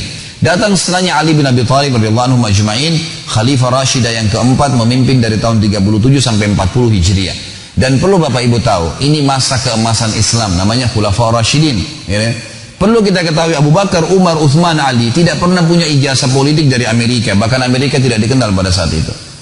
Nggak punya ijazah ya, ekonomi dari Eropa. Tapi bagaimana mereka bisa memimpin? Apakah masuk akal teman-teman sekalian mereka tidak punya cara pengaturan ekonomi yang baik? Tidak punya tatanan masyarakat, pengaturan sosial yang baik? Tidak punya sistem politik yang baik? Ini karena kita tidak paham saja nih. Mereka itu orang-orang Badui dari Mekah, tapi mereka bisa memimpin dunia pada saat itu. Apakah hanya ekspansi begitu saja? Enggak, saudara. Ada sistem yang sudah Allah turunkan dan ini sebaik-baik sistem. Setelah itu, Khulafaur Rasyidin berdiri dinasti pertama dalam Islam namanya Umayyah. Umayyah ini teman-teman sekalian berdiri dari tahun 41 Hijriah, tepatnya 40 Hijriah, akhir 40 Hijriah sampai 132 Hijriah. Dan wilayah kekuasaan ibu kotanya di negeri Syam, tepatnya antara Syria dengan Palestina. Kemudian datang setelahnya dinasti Abbasiyah dari tahun 132 Hijriah sampai 656 Hijriah dan takluk di tangan Mongolia pada saat itu. Lalu berdiri dinasti terakhir Islam 670 Hijriah sampai 1335 Hijriah, tepatnya dikenal dengan Turki Utsmaniyah, gitu ya. Turki Utsmani ini baru berubah dari khilafah menjadi republika itu di tahun 1924 Masehi, kurang lebih 91-92 tahun yang lalu saja. Sebelumnya ya mereka memimpin dunia sebelumnya, dan subhanallah begitu Turki ikut-ikutan dengan negara-negara Islam lain, mereka menghapus khilafah di tangan Kemal Atatürk. Nggak ada lagi hukum dengan Al-Quran dan Sunnah. Ini yang membuat kita terlambat lah, ini yang membuat beginilah, azan diubah, dimunculkan rasisme. Ya, azan itu bahasa Arab, kenapa harus bahasa Arab? Harus diubah jadi bahasa Turki, gitu kan? Semua diubah. Jilbab itu tradisi orang Arab, nggak usah dipakai. Jadi dihapus, dimunculkan rasisme kembali. Akhirnya Islam ditinggalkan, dan sekarang sudah mulai di Indonesia nih, ada Islam Nusantara, gitu kan? Lalu yang muncul ngawur nih, gitu kan? Akhirnya nanti azan pakai bahasa Indonesia. Nanti setiap wilayah pakai bahasa, orang Jawa pakai bahasa Jawa azannya, orang Bugis pakai bahasa Bugis. Ini sudah kemana-mana nih. Muncul lagi seperti yang dimunculkan oleh mereka. Saya sudah bilang dari awal, jangan ada rasisme, gitu kan? Bahasa Arab digunakan karena Allah turunkan Al-Quran dalam bahasa Arab. Maka kita pelajari bukan karena orang Arabnya, bukan karena orang Arabnya, ini cuma variasi kehidupan. Nggak ada fanatisme di situ. Teman-teman sekalian, waktu Turki mulai berkiblat dengan Eropa dan diruntuhkan khilafah, nggak boleh lagi pakai Al-Quran dan Sunnah, sampai militer pun tidak boleh sholat berjamaah dan seterusnya, banyak hal yang dilakukan oleh mereka. Maka akhirnya jadilah Turki sama dengan kita Indonesia, kiblatnya kita bukan lagi Al-Quran dan Sunnah tapi Belanda. Teman-teman di Malaysia kiblatnya Inggris, teman-teman di Afrika, Mesir, Tunis, Jazair, Maroko, Prancis dan seterusnya. Turki pun berpegang pada Eropa, runtuh semuanya, habis. Akhirnya terpetak-petaklah umat Islam dengan negara-negara masing-masing, sampai orang Indonesia pun atau orang Malaysia datang ke negaranya lewat perbatasan saja bisa ditembak kalau nggak punya izin. Hilang, muncul rasisme, muncul ya pepetak-petakan, dan ini yang berbahaya. Kata Nabi SAW tadi sudah bilang hal yang kecil, ini yang menghancurkan kalian. Tinggalkan tuh, nggak boleh ada batas antara seorang Muslim dengan Muslim yang lain. Teman-teman sekalian, saya punya data-data dan ini masih dalam manuskrip. Banyak tulisan-tulisan yang ditulis dan ada di museum Turki, ada di museum Spanyol, banyak tulisan-tulisan ini. Di antaranya ada teman-teman, ada grup para ustadz-ustadz di WhatsApp, kami saling mengirim, ada data-data tertulis bahwasanya di zaman kerajaan Khilafah Utsmaniyah dulu itu seluruh ya, raja-raja Eropa yang belum masuk Islam, termasuk ada foto, sudah ada foto pada akhir-akhir kerajaan Utsmaniyah, tapi masih hitam putih dan ditaruh dalam sebuah buku. Itu Raja Swedia bukan Islam, Nasrani, Katolik, tapi istrinya ada fotonya itu menggunakan cadar. Dan hampir semua wanita ya, ratu-ratu Eropa pada saat itu yang belum Islam, itu wanitanya pakai cadar. Dan ditulis itu dalam bahasa Arab, terjemahannya kurang lebih dia bilang, ini dulu pada saat Islam berjaya dan berpegang pada kitab Al-Quran dan Sunnah Nabi SAW, maka Allah Subhanahu Wa Taala membuat seluruh wilayah non-Muslim pun mengikuti tradisi umat Islam, menjadikan Islam sebagai tradisi mereka. Sampai ratu-ratu mereka pakai cadar karena ratu-ratu Muslimin pakai cadar. Pada saat umat Islam berkuasa, maka mereka menjadikan Islam sebagai contohnya. Para pendeta dan pastor teman-teman sekalian tertulis dalam buku-buku manuskrip tulisan tangan yang sudah lama dari zaman dulu nih. Dari abad ke-18, Masehi 1800, 1900 mereka berkata, kami khawatir dengan anak-anak muda kami ya, karena mereka meninggalkan atau mereka menjadikan Islam sebagai kebiasaan mereka, sampai seseorang di antara mereka kalau mau melamar seorang wanita merasa bangga kalau namanya nama Islam atau dia bisa menggunakan bahasa Arab. Betul-betul ada datanya, ada data seperti itu. Dan kalau kapal-kapal kaum muslimin dari kerajaan Utsmaniyah dulu lewat ya, di wilayah-wilayah perairan Eropa yang belum masuk Islam di sana, mereka tidak berani membunyikan lonceng gerejanya karena khawatir mengganggu kaum muslimin. Sampai pada tingkat itu. Dan kejayaan luar biasa. Ini bukan karangan saya, ini histori, sejarah. Dari sisi lain teman-teman sekalian, setelah kita meninggalkan Al-Quran dan Sunnah, dan demi Allah tidak ada jalan untuk memuliakan diri kita kembali kecuali kembali kepada wahyu Allah. Apakah masuk akal 1335 tahun kita menguasai dunia secara histori tadi, kita nggak punya sistem ekonomi yang bagus, kita nggak punya sistem politik yang bagus, kita nggak punya pengaturan tatanan masyarakat yang bagus? Ini pemahaman yang dangkal sekali. Ini bukan main-main. Islam itu lintas negara, lintas suku, lintas bahasa. Tidak ngerti bahasa Arab pun sholatnya memang bahasa Arab, doanya memang diucapkan dalam bahasa Arab, zikir-zikirnya dalam bahasa Arab. Sama semua, kita punya standarisasi dalam masalah ini. Dari sisi lain teman-teman sekalian, disembunyikan oleh banyak orang-orang non-muslim, dan orang Islam harus tahu masalah ini, bahwasanya semua teknologi yang ada sekarang, perkembangan yang kita banggakan dari penerangan lampu, dari alat-alat teknologi, kendaraan-kendaraan otomotif sekarang, semuanya teman-teman sekalian dari kaum muslimin. Data-datanya ada. Sampai sekarang manuskrip ada di Spanyol, seperti misalnya orang-orang Eropa pun tahu masalah itu. Sampai ada sekarang mereka buat film yang mengangkat akhirnya itu. Saya lihat beberapa cuplikannya, gitu kan. Saya tidak sarankan tentu Anda khusus nonton film ini, tapi saya sempat lihat cuplikan sedikit saja. Kalau Anda ketik di YouTube, coba tulis ya, hal-hal yang tersembunyikan, hal-hal yang disembunyikan dari agama Islam. Ada cuplikan di situ sekitar mungkin durasi 15 menit bagaimana mereka akhirnya mengungkap masalah itu. Teman-teman sekalian, yang paling pertama menemukan teori penerbangan seorang muslim bernama Abbas bin Akhnas. Abbas bin Akhnas masyhur namanya di Eropa. Dulu dia di Spanyol dan ada bukunya. Bahkan dalam buku itu dia menulis teori-teori bagaimana membuat pesawat terbang. Dan dia membuat praktek, dia buat 2 buah sayap dengan tangannya sendiri di zaman itu, gitu kan? Dan dia sempat loncat dari atas gunung sampai mendarat di daratan di bawah, tidak meninggal dunia. Dan teori ini diambil pada saat Spanyol jatuh di tangan kerajaan ya Bizantium Nasrani pada saat itu. Akhirnya umat Islam dihidupkan oleh Spanyol. Buku ini diambil diterjemahkan oleh 2 ilmuwan dari Inggris, dan akhirnya dicatatlah dalam sejarah manusia mereka menemukan pesawat. Padahal ini jelas faktanya ada. Yang kedua, kita tahu ilmu matematika yang masyhur.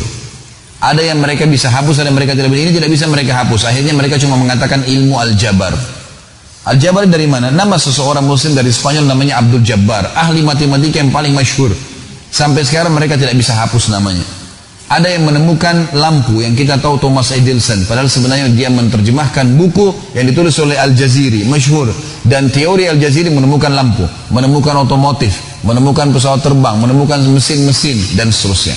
Dan cukup banyak ilmuwan-ilmuwan muslim yang tidak disebutkan nama-namanya. Belum kita bicara masalah ilmu alam, belum bicara ilmu lautan, mereka sudah pelajarin semua. Dan sampai sekarang teman-teman sekalian di Eropa, yang paling dibanggakan oleh orang-orang Eropa justru peninggalan bangunan kaum muslimin. Seperti di Spanyol, yang paling terkenal jembatan yang dibuat oleh dulu kerajaan Islam, ya bangunan-bangunannya. Sampai sekarang kalau Anda punya kelebihan rezeki, Anda bisa ikut paket umroh sekalian ke Cordova, melihat peninggalan Islam di Spanyol. Luar biasa. Bangunan-bangunan mereka sekarang dibanggakan oleh kerajaan, oleh pemerintahan Spanyol itu sendiri. Kemudian teman-teman sekalian kita tutup dengan kisah-kisah.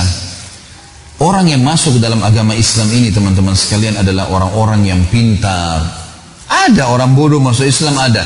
Tapi kita melihat sisi yang lain, bahwasanya rata-rata yang masuk ke agama Islam ini orang-orang pintar. Dan kita punya fakta sejarah. Sekali lagi, ini fakta, lapangan. Ini bukan dikarang-karang, bukti. Dan subhanallah, yang tinggalkan agama Islam ini rata-rata orang bodoh. Kalau sedikit saja dia punya iman, sedikit saja dia belajar Islam, tidak mau tinggalin agama Islam sampai mati. Gitu ya. Walaupun tidak sholat, siap bela agama Islam. Tapi orang-orang non-muslim yang pintar-pintar masuk Islam. Saya sebutkan beberapa kisah. Yang pertama teman-teman sekalian, kisah seorang profesor spesialis kulit dari Muay Thai. Orang ini kisah sekitar mungkin 7 tahun yang lalu. Diangkat dalam media-media di internasional dan menghebohkan dunia kedokteran. Karena ini orang dituakan sekali dalam ilmu spesialis kulit. Dia setiap tahun teman-teman sekalian mengundang seluruh dokter-dokter spesialis kulit di dunia untuk datang, lalu dia menyampaikan penemuannya yang terakhir, seminar. Pada 7 tahun yang lalu ini dia sempat mengundang 2 orang dokter muslim spesialis kulit dari Mesir. Salah satunya dokter muslim ini sering ikut pengajian para ulama di Mesir. Jadi dia selain dokter juga dia alim, dia tahu ilmu-ilmu agama. Pada saat tiba di sana di sebuah auditorium yang besar hadir ya ratusan bahkan mungkin ribuan dokter spesialis kulit dunia. Dokter-dokter spesialis ini kalau dalam ilmu kedokteran terus kita tahu. Kalau jurusan lain berarti sudah pasca sarjana S2, S3 gitu kan. Sudah dianggap top dalam masalah akademik. Ringkas cerita adalah dia naik di podium profesor lalu berkata, "Saya baru menemukan dengan teknologi tercanggih sekarang, ternyata yang memberikan rasa sakit bagi manusia adanya urat-urat saraf yang halus sekali dan jumlahnya miliaran, banyak sekali, tidak terhitung, yang melengket di kulit manusia. Kalau urat saraf ini bisa ditaklukkan dengan obat-obat bius misalnya, maka akan membuat bedah itu lebih mudah. Dan juga sama, kalau urat saraf ini sudah hilang fungsinya secara alami, mungkin karena kecelakaan, seperti orang kena luka bakar, dan kulitnya kena luka bakar misalnya, dan terbakar kulitnya berikut urat-urat saraf itu, tinggal langsung ke dagingnya, maka tidak akan merasa sakit kalau dagingnya dibedah. Datangkanlah contoh, ada orang dinaikkan di atas panggung, kena luka bakar di tangan kanannya, lalu kemudian memang dipastikan kulit dan urat saraf di kulitnya sudah terbakar. Diambil pisau bedah, diiris dagingnya, orang itu nggak rasa sakit. Orang semua satu auditorium bersorak-sorak, ini luar biasa, penemuan yang luar biasa secara ilmiah dengan teknologi canggih yang sekarang. Ternyata satu orang dokter muslim dari Mesir tadi angkat tangan, "Maaf profesor, kalau itu penemuan Anda yang tercanggih, saya ingin mempertemukan antara penemuan Anda ini dengan Al-Quran, dan saya pastikan Al-Quran sudah menceritakan 1400 tahun yang lalu." Kaget dia, di depan orang semua hadir, ribuan orang, banyak yang hadir nih. Kata si profesornya, "Mana buktinya?" Dokter muslim ngambil Quran terjemahan bahasa Inggris, dibuka surah ya, An-Nisa ayat 56. An-Nisa 56 teman-teman sekalian menceritakan tentang masalah ahli neraka. Salah satu cara penyiksaan di api neraka. Bunyinya a'udzubillahi minasyaitonirrajim, di antara potongan ayatnya, "Kullama nadijat juluduhum badalnahum juludan ghairan liyadzuqul adzab." Setiap kali penghuni neraka kulit mereka sudah terbakar, kata Allah, kami ganti dengan kulit yang baru agar mereka merasakan rasa sakit yang baru. Artinya ayat ini menjelaskan memang rasa sakit di manusia itu adalah di kulitnya. Jadi Allah tidak butuh membakar di neraka orang sampai tulang-tulangnya, enggak, kulitnya aja. Jadi begitu sudah terbakar kulitnya sudah selesai, diganti kulit yang baru. Jadi ayat ini betul-betul menjelaskan penemuan si profesor tadi. Sambil profesor tersebut baca terjemahan bahasa Inggris, netesin air mata. Dan di atas podiumnya dia mengatakan, "Teman-teman sekalian, tuntun saya ke agama Anda karena ini bukan buatan manusia. Gak mungkin, ini penemuan tercanggih dan berbulan-bulan diadakan penelitian untuk mengetahui proses tersebut. Tapi Al-Quran sudah menceritakannya teman-teman. Akhirnya dia syahadat di depan para ilmuwan." Contoh yang lain, seorang arsitek dari Jerman menceritakan kenapa dia masuk Islam. Subhanallah, ada ribuan kisah begini. Ini bukan 1-2 kisah, ribuan. Seorang arsitek dari Jerman terkenal sekali, dia suka sekali menjual gambarnya ke Eropa dan laku. Lakunya itu teman-teman karena dia menggabungkan antara literatur klasik dan literatur modern. Termasuk literatur klasiknya dia yang dianggap literatur kuno adalah Al-Quran. Dia suka buka Al-Quran, tapi dia agama Nasrani. Dia buka Al-Quran dan sering dia ikutin ya arsitektur dalam Al-Quran seperti kisah tentang Fir'aun, piramidahnya, kaum Samud, kaumnya Nabi Saleh, ya. Ini ada menyebutkan tentang gunung-gunung dijebol sama mereka, gitu kan. Tentu khilaf ahli sejarah, dikatakan di Petra, di Yordania, ada yang mengatakan juga ini di wilayah lain, di Madain Saleh di Saudi. Tapi yang jelas memang cirinya mereka gunung-gunung batu dijebol, gitu kan. Dan banyak yang lainnya. Dan selalu laku gambarnya. Satu waktu dia ceritakan kenapa dia masuk Islam. Dia bilang saya penasaran, ingin cari tahu dalam Al-Quran ada arsitektur lain nggak? Ada gambaran lain nggak selain yang dulu-dulu nih, umat-umat dulu nih? Dia tidak sengaja buka dengan hikmah Allah, dia buka ayat tentang surga. Dan dia penasaran dengan kalimat arsitektur surga, kalau digambarkan selalu ada kalimat tajri min tahtil anhar, mengalir di bawahnya sungai. Selalu ada kalimat itu. Apa nih rahasianya? Kenapa ada kalimat tajri misalnya di bawahnya mengalir sungai? Apa kelebihannya sungai itu? Sementara surga ini adalah tempat yang sangat dijanjikan bagi orang-orang yang patuh. Gitu kan? Ini tempat yang sudah tidak lagi tandingannya gitu. Apa kelebihannya? Dia terus berpikir sampai muncul ide. Dia punya tanah kosong, kemudian dibangun sama dia. Tanah itu tidak terlalu besar, sekitar 300-400 meter. Dibangunlah. Gitu. Dia bangun semua rumah ini mirip dengan rumahnya dia. Ya, rumahnya dia bagus gitu. Cuma bedanya adalah di lantai saja. Rumah baru ini lantainya diganti jadi kaca. Di bawah kaca itu dibuat lagi ada saluran air yang mengalir, gitu kan. Sehingga orang kalau masuk di rumah itu nganggap dirinya akan injak air karena jernihnya kaca itu, gitu kan. Seperti itulah. Selesai bangun rumah 6 bulan, dia belum sempat tinggal, dia pergi ke beberapa negara Eropa 2 bulan.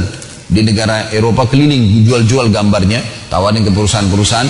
Setelah 2 bulan dia bilang saya balik. Tiba di bandara, saya tidak ke rumah saya, tapi saya ke rumah baru itu. Dan ini sebab dia masuk Islam. Saya datang ke rumah baru itu, lalu saya nyalakan semua panel listriknya, lampunya nyala segala. Kemudian saya duduk di sofa saya, termasuk ada panel listrik yang menjalankan air di bawah lantai itu. Dia bilang kemudian saya duduk di sofa. Begitu saya duduk kurang dari 5 menit, semua penat saya 2 bulan hilang. Hilang semua, gak ada penat. Saya penasaran, kira-kira apa penyebabnya nih? Belum minum, belum makan, belum istirahat, cuma duduk saja. Saya lihat gambar wallpaper yang ada di tembok saya, sama dengan wallpaper rumahnya. Lampu mewah-mewah, tapi sudah ada di rumahnya. Semua diperhatikan satu-satu. Sampai dia matikan lampu-lampunya. Terakhir, tersisa panel listrik air. Mati semua lampu, tinggal panel air itu. Lalu kemudian dia duduk, dia bilang begitu saya duduk dan saya coba ya menikmatin keadaan, saya temukan ternyata ini rahasianya. Yang membuat penat saya hilang dalam 5 menit setelah capek 2 bulan adalah mendengar gemericik suara air. Dan ini rahasia kenapa surga di bawahnya mengalir sungai. Dikatakan mengalir sungai, ya airnya didengar. Maka karena itu teman-teman sekalian, dia datang ke Islamic Community di Jerman, masuk Islam. Gara-gara itu keajaiban bagi dia yang luar biasa. Padahal kita orang Islam tiap hari baca mungkin ayat ini tidak tersentuh, biasa saja gitu. Kisah yang lain teman-teman, maaf saya minta waktu lagi, mungkin 5 menit masih bisa. Ada seorang anak muda muslim di Amerika. Kisah nyata terjadi Ramadan, bulan Ramadan, tepatnya malam 27 Ramadan. Jadi dia muslim ini patuh, mahasiswa. Dia lagi nonton sholat tarawih di Mekah. Waktu itu lagi nunggu antara azan iqamah isya, dia lagi nonton. Tetangganya Nasrani bel, teman dekatnya di kampus, masuk. Begitu masuk, duduk sama-sama di depan sofa lagi nonton TV sama-sama. Sahabat lagi ngobrol-ngobrol.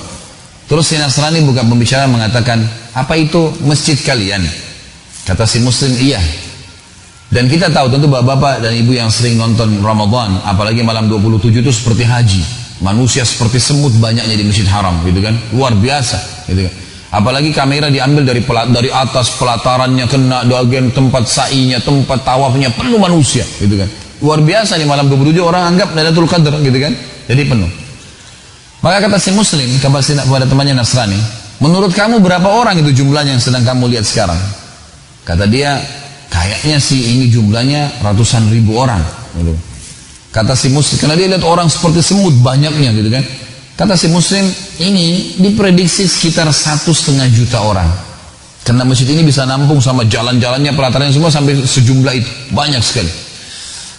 Lalu kata si Nasrani diam, lalu si muslim bilang, menurut kamu ini cuma diskusi biasa, Si muslim tidak ada niat untuk mengislamkan dia, gitu kan. Dia mengatakan, menurut kamu masuk akal nggak kalau manusia sebanyak ini bisa diatur dengan satu instruksi? Satu instruksi saja keluar, ini rapi semua, patuh, nggak ada yang melanggar. Kata si Nasrani, nggak mungkin, nggak masuk di akal. Gimana caranya satu instruksi mengatur manusia sebanyak ini, apalagi tidak saling kenal satu sama yang lain gitu. Kata si muslim, saya jamin kamu kurang dari setengah menit semua ini jadi patuh, satu instruksi. Kata si Nasrani, bagaimana ceritanya? Coba tunggu sebentar. Kebetulan waktu itu nunggu antara azan dan iqamah isya. Gak lama kemudian iqamah isya. Setelah iqamah, Syekh Sudes datang, ucapin satu kalimat, istau. Kita umat Islam sudah sering dengar nih, gitu kan? Tahu.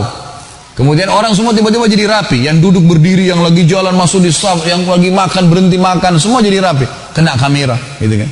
Rapi semuanya. Kemudian satu instruksi lagi, Allahu Akbar. Semua ikut. Gak ada yang berani melanggar. Kita tahu orang Islam kalau melanggar imam batal sholatnya, gitu kan? Tapi ini kita mungkin tiap hari lihat sholat karena sudah tiap hari dan tidak tahu, akhirnya biasa saja. Bagi orang non-muslim ini satu hal yang luar biasa. Lalu kemudian satu instruksi, baca ayat semua dengar, nggak ada yang berani bantah. Gitu. Kemudian ruku, Allahu Akbar, ruku semua, nggak ada yang berani angkat kepalanya. Angkat kepala berarti diubah jadi kepala keledai. Gitu kan. Hadis Nabi mengatakan itu, mendahului imam diubah jadi kepala keledai, gitu kan. Jadi kita tahunya itu, tapi mereka nggak lihat. Sami Allahu liman hamida, sama.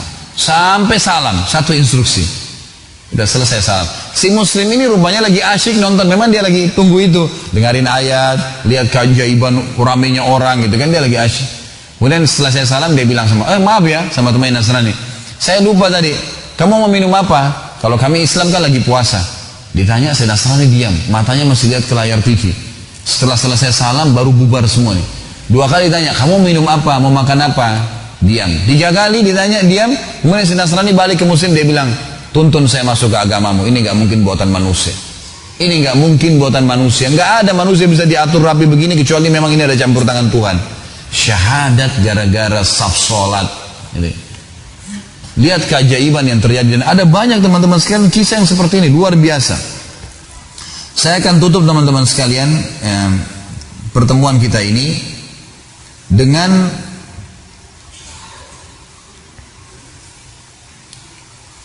masuk Islamnya seorang anak muda di Jerman, di Inggris. Jadi ada seorang syekh dari Saudi datang, kemudian diterjemahkan dalam bahasa Inggris di satu masjid. Gitu. Selesai ceramah tentang Islam, kemudian Islam, gitu kan, mengajak orang untuk menyebarkan Islam. Lalu kemudian ada satu anak muda asli Inggris datang, kemudian berkata kepada syekhnya, syekh, ini teman saya, orang Inggris asli, teman saya di sekolah, mau masuk Islam. Tapi masih ada 2 hal yang mengganjal di dirinya. Bisa nggak dia bertanya? Kata syekhnya, silahkan, boleh bertanya. Maka anak muda ini pun bertanya. Syekhnya kebetulan belum bisa bahasa Inggris, lalu kemudian diterjemahkan, gitu kan. Kata anak muda ini, kenapa kalian umat Islam melarang perempuan kalian salaman sama semua perempuan? Kenapa nggak boleh salaman sama semua perempuan? Gitu kan. Sementara kami bebas mau salaman sama siapa saja. Dan kita tahu memang dalam Islam, maaf ini sekalian saya jelaskan hukumnya, keluar sedikit dari kisah ini. Dalam Islam, maaf Bapak Ibu sekalian, tidak boleh salaman sama sembarangan orang kecuali mahram, gitu kan. Kata Nabi SAW, la yuta'ananna ahadukum bimikhyatin min hadid khairul lahu min an tamassu yadi imra'atun la tahillulah. Seseorang dari kalian ditusuk dengan besi yang tajam jauh lebih mulia daripada dia, jauh lebih ringan bagi dia dibandingkan dia menyentuh tangan wanita yang tidak halal buat dia. Kata Nabi SAW, inni la usafihun nisa, saya tidak pernah menyalami wanita. Memang sudah begitu hukum Islamnya. Jadi kita memang tegur, sapa, salam, iya biasa, apa kabar, baik, butuh bantuan boleh dalam Islam. Tapi salaman memang dilarang, gitu kan. Sama halnya tidak boleh memandang hal-hal yang haram. Jadi dia mengatakan, kenapa kalian dalam Islam tidak membolehkan wanita kalian salaman sama semua orang? Kenapa nggak seperti wanita kami? Ini syubhat, ya, hal-hal yang diragukan oleh mereka. Maka syekhnya bertanya, kau warga negara apa? Dia bilang Inggris. Siapa ratu kamu di Inggris ini? Kata dia Elizabeth. Kata syekhnya, kau bisa salaman sama Elizabeth? Kata dia bilang tidak bisa. Kenapa tidak bisa? Kata syekhnya. Dia bilang karena itu ratu, tidak sembarangan orang salaman dengan dia. Kata syekhnya, semua wanita muslimah seperti Elizabeth, ratu, nggak boleh sembarangan orang salaman. Jadi memang ada tujuan syariat ini, bukan main-main, gitu kan? Lalu yang kedua, dia bilang, kenapa kalian menyuruh wanita kalian tutup aurat? Kenapa harus taruh jilbab dari kepala sampai kain, bahkan ada yang pakai cadar? Kenapa nggak seperti perempuan kami, mau pakai baju, nggak pakai baju, terserah. Gitu. Kenapa harus begitu? Gitu. Syekhnya lalu mengeluarkan 2 buah permen dari kantongnya, satu dibuka bungkusnya, satu dibiarin terbungkus, digeletakin di lantai masjid. Kata syekhnya, kalau saya suruh pilih kamu permen ini, yang mana kau pilih? Kata si Nasrani itu, yang terbungkus. Kata syekh, kenapa kau nggak ambil yang sudah terbuka? Gampang, tinggal ambil, caplok dalam mulut, selesai. Dia bilang, enggak syekh, karena kotor. Kata syekhnya, itulah perbedaan perempuan kami dengan perempuan kalian. Perempuan kami seperti yang terbungkus, yang buka cuma suaminya, pemiliknya. Dan perempuan kalian seperti permen itu, semua orang bisa buka, kena kotoran dan segala. Sampai masalah hijab pun syar'i, ada hikmah syar'inya. Dan Allah mengatakan, dzalika adna alla yu'dzain. Tujuan hijab agar tidak diganggu. Kan gitu. Sampai ulama mengatakan kalau ada wanita tutup auratnya, tertutup semua, pakai jilbab besar, apalagi kalau pakai cadar, kira-kira kalau lewat di depan preman-preman, apanya yang bisa menggoda mereka? Mau cari apa yang bisa kelihatan nih? Kain semuanya gitu kan. Nggak ada yang menggoda. Kata ulama, kalau ada orang sudah tutup hijab syar'i, diperkosa juga, dapat pahala, yang diperkosa, yang memerkosa dapat dosa, gitu kan. Tapi kalau ada wanita yang memang dasarnya pakai pakaian ketat, apa bedanya orang yang pakai celana ketat dengan tidak pakai celana? Sama saja, beda di warna. Orang sudah tahu bentuk tubuhnya. Kata ulama, kalau ada orang perempuan diperkosa, dasarnya dia penyebab fitnah, dua-dua dapat dosa. Yang memerkosa dan yang berkosa dua dapat dosa. Padahal ini diperkosa ya, karena dia penyebab fitnah itu. Jadi Islam datang dengan kemuliaan, teman-teman sekalian. Makanya Allah sebagai penutup perkataan saya berkata, wala tamutunna illa wa antum muslimun. Pertahankan, jangan sampai mati kecuali dalam keadaan Islam. Udah, ini agama yang benar. Dan sudah panjang lebar saya jelaskan dari definisi sampai bukti-bukti sejarah, sampai akhirnya kita buktikan dengan banyaknya orang-orang pintar yang menganut agama Islam ini. Maka bersyukurlah kepada Allah karena Anda lahir dalam keadaan Islam, atau Anda mendapatkan ya hidayah setelah Anda dewasa. Allahu a'lam.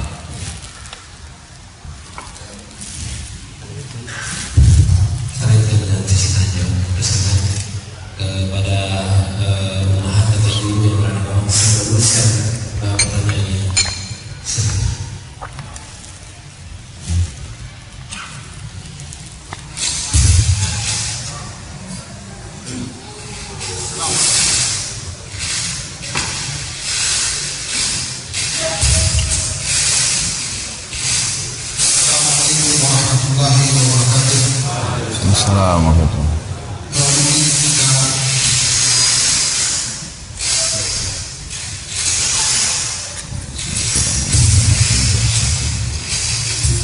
Agak melenceng sedikit, tapi kan ini juga masalah yang beda. Jadi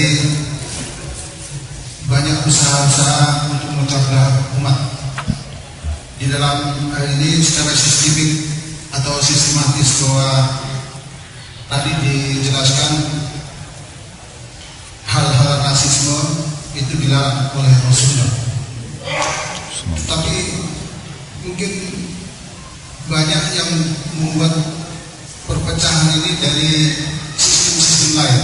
Antara lain masalah menentukan masalah kiblat. Pada saat orang menentukan kiblat yang salah, maka apa yang terjadi? Banyak umat menghindar daripada masjid itu. Pertanyaan saya,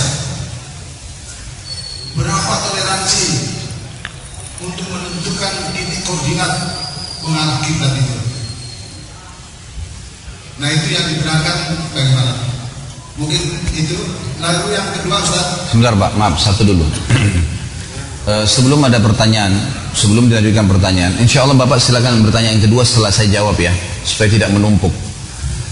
Saya berharap pertanyaan kita berkisar sesuai dengan tema, gitu kan. Kalau teman-teman punya pertanyaan di luar daripada tema, saya saran saya, insya Allah nanti dalam penutupan setelah pertanyaan saya akan jelaskan, tapi saya sampaikan dari sekarang lebih baik, karena memang saya lihat diperlukan. Saya bukan sedang mempromosikan diri, bukan, tapi Bapak Ibu bisa mengikuti ceramah saya di web di www.khalidbasalama.com atau di YouTube cukup banyak. Alhamdulillah sekarang sudah ada 300 ceramah judulnya, dan beragam macam kajian kitab, ada tablik akbar, ada segala macam. Dan sekarang teman-teman tim di Jakarta mengembangkan lagi ada diangkat cukup banyak, tulisannya TJ, huruf besar semua, tanya jawab maksudnya.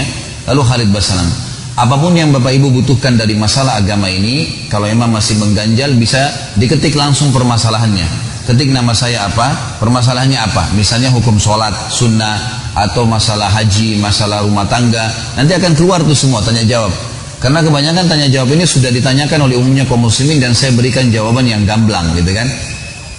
Dalam majelis kita ini silakan bertanya, boleh. Saya bukan menutup diri insya Allah dan saya jawab sesuai dengan kadar ilmu saya. Tapi saya sarankan seperti tadi, bagaimana Anda bertanya sesuai dengan tema, dan kalau ada pertanyaan yang masih mengganjal yang tidak sempat saya jawab di pertemuan ini, bisa kembali ke YouTube atau ke web saya akan mendapatkan insya Allah jawaban-jawabannya. Gitu ya. Baik, masalah banyaknya perselisihan terjadi di tengah umat Islam, terutama atau salah satunya berhubungan dengan masalah arah kiblat. Kalau Bapak tanya kepada saya berapa kira-kira tepat arahnya, memang saya bukan ahlinya di bidang itu. Tetapi teman-teman sekalian, di dalam Islam kita memang disuruh berpegang pada kebenaran, dan kebenaran yang ada di tangan Allah dan Rasulnya, gitu kan? Orang Islam akan selamat dari masalah perselisihan mereka ini kalau mereka mau kembali kepada wahyu Allah, Al-Quran dan Sunnah. Selalu kembali kepada rujukan tersebut. Kalau ada pendapat ulama yang berpegang pada wahyu ini, maka ada pendapat yang mengatakan, jadikan antara kamu dan api neraka seorang alim. Jadikan antara kamu dengan api neraka seorang alim. Maksudnya apa? Jangan melakukan perbuatan apapun kecuali memang referensinya kembali kepada seorang alim, ulama yang benar, yang punya dalil, wahyu Al-Quran dan Sunnah yang dia sampaikan, gitu kan? Kalau masalah dari sisi lain, satu sisi kita harus berpegang pada kebenaran Al-Quran dan Sunnah. Sisi yang lain teman-teman sekalian, tidak boleh kita fanatik terhadap pendapat yang salah. Kita harus bisa membuka diri untuk menerima. Kalau memang selama ini kita berpegang pada sebuah pendapat dan ternyata itu keliru, beberapa tahun kemudian kita temukan, oh ternyata ada dalil yang lebih kuat, ada pendapat yang lebih kuat, dan kita bisa baca, kita bisa diskusikan, maka bukan aib dalam Islam untuk berpindah pendapat gitu, berpindah kepada pendapat yang lebih benar. Sampai 4 imam mazhab yang terkenal, Abu Hanifah, Malik, Syafi'i dan Imam Ahmad, 4-empatnya sepakat mengatakan, hampir semua sama statementnya, semua yang sesuai dengan hadis adalah madhabku. Artinya kalau ada perkataan yang tidak sesuai dengan madhab maka tinggalkanlah. Sampai Imam Syafi'i mengatakan rahimahullah, Abu Hanifah mengatakan, Malik mengatakan juga, kalau seandainya ada pendapatku yang bertolak belakang dengan dalil maka tinggalkanlah, dahulukanlah dalil, gitu kan? Ini semua harus dipahami oleh setiap muslim karena kita semua penuntut ilmu. Tidak ada muslim kecuali masuk dalam hadis Nabi SAW, talabul ilmi fardhun ala kulli muslim. Menuntut ilmu agama wajib bagi setiap muslim, laki-laki dan perempuan. Harus kita tuntut ilmu, kewajiban. Maka kita harus bisa mendahulukan mana dalil yang ada. Masalah kiblat misalnya tadi, kalau memang tidak terarah, memang kita tahu ini tidak terarah, dan kita jangan fanatik dengan pendapat kita. Coba tanyain, ada teman-teman kita lagi sholat ditegur, maaf ya tadi safnya kayaknya salah. Dan apa kita tanya, memang yang benar seperti apa? Apa kamu punya ilmunya? Oh iya, karena ada hadis Nabi begini. Kita buka diri untuk itu. Dan kalau sampai dalil ya kita terima, gitu kan? Mestinya begitu, jangan fanatik. Ah enggak, ini sudah terlanjur mestinya ke arah sini, enggak boleh kita ubah. Kalau emang salah, harusnya kita bisa ikutin. Kita ikutin kebenaran, gitu kan? Jangan sampai kita fanatik dengan sesuatu yang salah. Kecuali memang kita tahu ini benar, kita sampaikan argumentasi kita. Karena begini, dalam ilmu agama teman-teman sekalian, dianjurkan oleh para ulama agar setiap seorang muslim melakukan satu perbuatan benar atau salah, kalau sudah ditanya maka dijelaskan argumentasinya. Kenapa? Misal gini, Bapak sebentar pulang dari masjid ini, kemudian ditanya oleh tetangga, Pak dari mana Pak? Nggak salah, dalam Islam kita jawab, bahkan harus dijawab, saya dari masjid tadi. Tinggal kontrol supaya nggak ria, nggak usah ketakutan ria. Ria itu kan seperti syaitan sedang menawarkan opsi-opsinya. Kita lagi naik mobil, ada orang tawarin macam-macam produk, kita nggak buka jendela nggak bakal kena kok, kita nggak bakal beli. Dia tawarin itu perempuan, itu gini, tawarin khamr, tawarin. Kalau kita tolak, nggak akan bisa buat apa-apa syaitannya, gitu kan? Baik, kita tinggal mengatakan saya dari masjid, karena orang sudah bertanya. Kalau kita tidak mau jawab, maka tidak ada argumentasi yang dijelaskan, membuat orang jadi penasaran, akhirnya orang jadi nilai macam-macam. Sama dengan orang kalau berbuat salah. Kita salah nih, saya tidak sengaja misalnya pegang gelas ini, saya kesentuh jatuh, pecah gelasnya. Salah nih perbuatan. Tidak cukup dengan cara saya cuma mengangkat gelas itu saya bersihkan, tidak cukup. Harus saya jelaskan kepada pemilik gelas ini kenapa tadi terjadi, agar selesai pada saat itu, gitu ya. Ada orang banyak buat salah, dia nggak mau jelasin kenapa dia berbuat. Ini jadi kita jelasin, tadi maaf tangan saya kesentuh sehingga dia jatuh. Jadi jelas, gitu kan? Supaya jelas. Kalau ada orang teman-teman sekalian lewat di depan rumah kita tidak sengaja membuang air, gitu kan? Niatnya membuang air, tidak niat mengenakan orang. Tapi ada orang pas lewat kena. Apa yang harus kita lakukan? Pertama minta maaf, gitu kan? Yang kedua tidak cukup, hilangkan bekas air itu. Kita harus mengatakan, jelaskan, gitu kan? Maaf tadi saya tidak sengaja, gitu. Siram tidak niat buang air kepada Anda. Bisa nggak saya keringkan bajunya, saya gantiin baju lain, hilangkan bekasnya. Maka pastikan pada saat orang itu lewat di depan rumah lagi kita, kalau kita hilangkan, minta maaf, kita jelaskan kenapa kita lakukan, tidak sengaja, dan kita menggantikan, menghilangkan bekas yang kena pada dia, maka setiap mulai lewat depan rumah kita, dia akan bilang apa? Orang ini baik nih. Coba tadi kalau kita siram air, kemudian kita tidak sengaja kok, nggak usah minta maaf, tutup pintu langsung. Orang itu setiap lewat akan bilang apa? Ini orang ini jahat nih, gitu kan? Selalu pernah dulu saya lewat depan rumahnya walaupun 10 tahun yang lalu kena basah air, gitu. Dia nggak minta maaf. Jadi penjelasan argumentasi penting dalam Islam, tapi dalam Islam disuruh memang berbicara sesuai dengan ilmunya. Kata Nabi SAW, kalau satu perkara dikembalikan kepada bukan ahlinya, maka tunggulah kehancuran. Memang nggak boleh. Jadi kita jangan fanatik kepada sesuatu yang memang ada argumentasi datang kepadanya. Kalau jelas ada argumentasi, teman-teman sekalian, jangan fanatik. Yang lebih benar itu yang kita terima, gitu kan? Jangan berpegang pada prinsip yang salah. Ini maaf, saya tidak tahu ini pertanyaan disebabkan karena masjid yang mana, karena saya tidak tahu. Bukan tujuannya saya untuk menyinggung teman-teman, tapi kalau memang saya berbicara masalah global, kaidah dalam ilmu agama. Kalau seseorang berbuat salah dalam Islam, harus bisa meminta maaf dan menerima kebenaran. Orang yang benar harus menyampaikan, ini namanya amal ma'ruf nahi mungkar, gitu kan? Dan tidak boleh kita dalam amar ma'ruf nahi mungkar itu menjatuhkan, menghina, atau fanatisme pada kesalahan. Kalau enggak kita akan terus salah, gitu kan? Sampai kapan? Pegangi teman-teman sekalian perkataan yang mulia dari Umar dan Ali radhiyallahu anhum ajma'in. Ini dua sahabat Nabi yang mulia, khulafaur rasyidin, dan ini antara mertua Nabi sama anak mantu Nabi, dan juga Umar bin Khattab anak mantunya Ali, gitu kan? Jadi mereka sangat dekat. Umar pernah mengatakan, saya akan terus berterima kasih pada siapapun muslim yang mengingatkan satu kesalahan saya, karena beliau ingin menjadi lebih baik terus, gitu kan? Ali radhiyallahu anhu mengatakan, saya akan siap menjadi hamba, siap mengabdi pada orang yang mengingatkan kepada saya tentang satu kesalahan saya, atau mengajarkan kepada saya tentang satu kebaikan. Jadi mereka terus ingin memperbaiki diri mereka menjadi lebih baik. Banyak orang subhanallah fanatisme buta pada sesuatu yang walaupun salah, akhirnya membuat dia vakum, dan akhirnya terjadi perpecahan, gitu kan? Akan hilang keraguan-raguan, akan hilang ketidaktahuan dengan ilmu. Ya. Ilmu datang ya sudah terima. Maaf, itu yang saya bisa jelasin, Pak. Baik, yang kedua silakan. Mungkin agak melenceng jauh. Saya lihat di Google itu ditayangkan foto-foto Imam Syafi'i, Imam Hambali, Imam ini validasinya yang saya tanyakan, Ustaz. Mungkin itu aja. Terima kasih. Assalamualaikum warahmatullahi wabarakatuh. Di dalam Islam tidak aib teman-teman sekalian kalau kita bilang tidak tahu, kalau tidak tahu. Imam Malik rahimahullah pernah ditanya 57 pertanyaan, 57 pertanyaan, banyak sekali. Ada riwayat lain mengatakan 37 pertanyaan. Yang beliau jawab 17. Sisanya nggak dijawab. Imam Malik seorang ulama besar, bahkan dalam ilmu hadis dianggap sanad emas. Pasti sahih sanadnya kalau Imam Malik meriwayatkan dari Nafi ini bekas budaknya Abdullah bin Umar yang dibebaskan oleh Abdullah bin Umar. Ini dianggap sanad emas. Imam Malik punya buku hadis namanya Muwatta. Ditanya oleh muridnya, beliau tidak jawab kecuali 17. Lalu muridnya tanya, wahai imam, anda imam, bagaimana caranya anda tidak jawab? Malah mayoritas pertanyaan tidak dijawab. Apa kata Imam Malik? Apa kau ingin nanti hari kiamat menjerumuskan saya ke dalam api neraka karena saya jawab kamu tanpa ilmu? Abul, harusnya kita jawab punya ilmu, dan bukan aib mengatakan saya tidak tahu, gitu kan? Mesti begitu ya. Nah teman-teman di sini ambil pelajaran dari kaidah ini. Kalau kita tidak tahu, jangan mengarang-arang. Karena banyak umat Islam ini suka ngarang-ngarang. Apalagi maaf di Indonesia kita ahlinya membumbu-bumbui, gitu kan? Ini bumbu Indonesia ahlinya luar biasa, bumbunya banyak.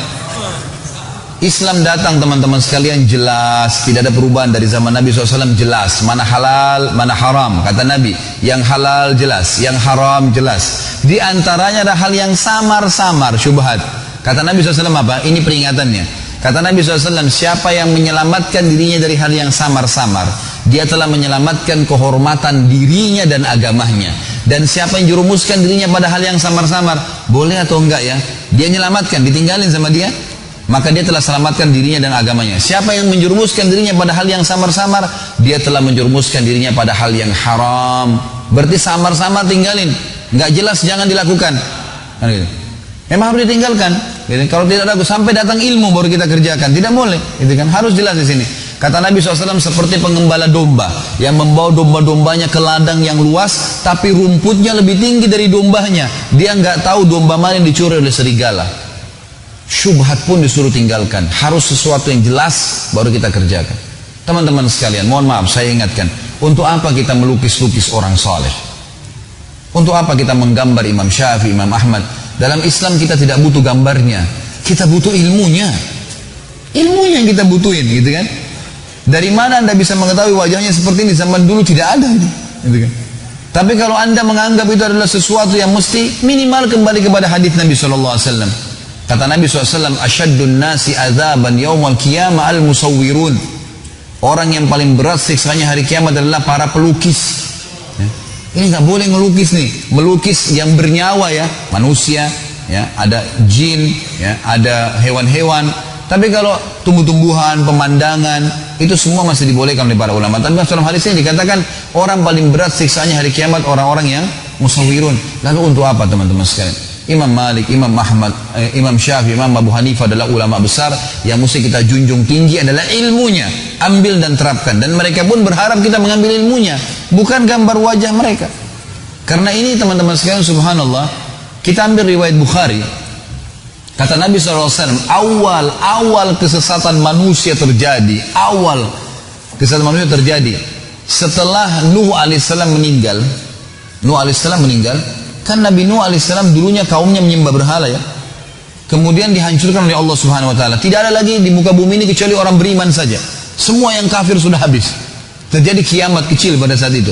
Yang di kapal Nabi Nuh menyebarlah. Setelah Nabi Nuh alaihissalam meninggal, datang generasi pertama, generasi kedua, akhirnya mereka kembali sembah berhala. Dari mana ceritanya? Kata Nabi SAW dalam panjang hadis Bukhari, datang iblis menjelma jadi manusia, lalu berkata kepada keturunan Nuh dan orang-orang saleh ini, generasi keduanya nih didatangin. Mereka sambil berkata, wahai kaum, ya, tidakkah kalian ingin mengenang orang-orang saleh ini, Nuh dan sahabat-sahabatnya? Kata mereka, tentu saja mau. Kami sudah menerapkan ilmu-ilmunya. Maka iblis mengatakan, lebih baik lagi supaya kalian tidak lupa wajahnya, kalian lukis tuh Nabi Nuh, Nabi teman-temannya, supaya kalian tidak lupa. Jangan disembah, kata syaitan itu, jangan disembah. Cukup taruh di tempat-tempat ya, pintu masuk tempat ibadah kalian, kayak masjid misalnya, cuma dipajang di situ, nggak usah buat apa-apa. Gambarnya nih, nggak disembah nih, nggak diapa-apain. Lihat apa reaksi setelah itu. Kata Nabi SAW, berjalanlah waktu. Mereka menyarankan, oh iya, ya benar ya, cuma lihat mukanya, oh ini Nuh. Jadi kita lihat, jadi ingat, jadi soleh juga kita kembali, gitu kan. Berjalan setelah itu generasi itu habis. Kata Nabi SAW, setelah mati generasi itu, datang generasi setelahnya. Ya. Dan selalu kalau generasi yang baru datang biasanya lebih lemah dari generasi sebelumnya, gitu kan. Generasi yang datang setelahnya ini didatangi lagi oleh syaitan. Mereka mengatakan, syaitan mengatakan, orang-orang tua kalian tidak meletakkan gambar-gambar dan patung-patung di depan itu kecuali karena mereka jadikan perantara antara mereka orang-orang soleh dengan Allah. Siapa kalian? Ibadah kalian sebatas apa? Ini orang-orang soleh, jadikan mereka perantara, walaupun cuma patungnya. Diikutin oleh masyarakat. Mulailah minta-minta kepada patung tapi beriman kepada Allah. Dan ini yang Allah cap dengan orang musyrik.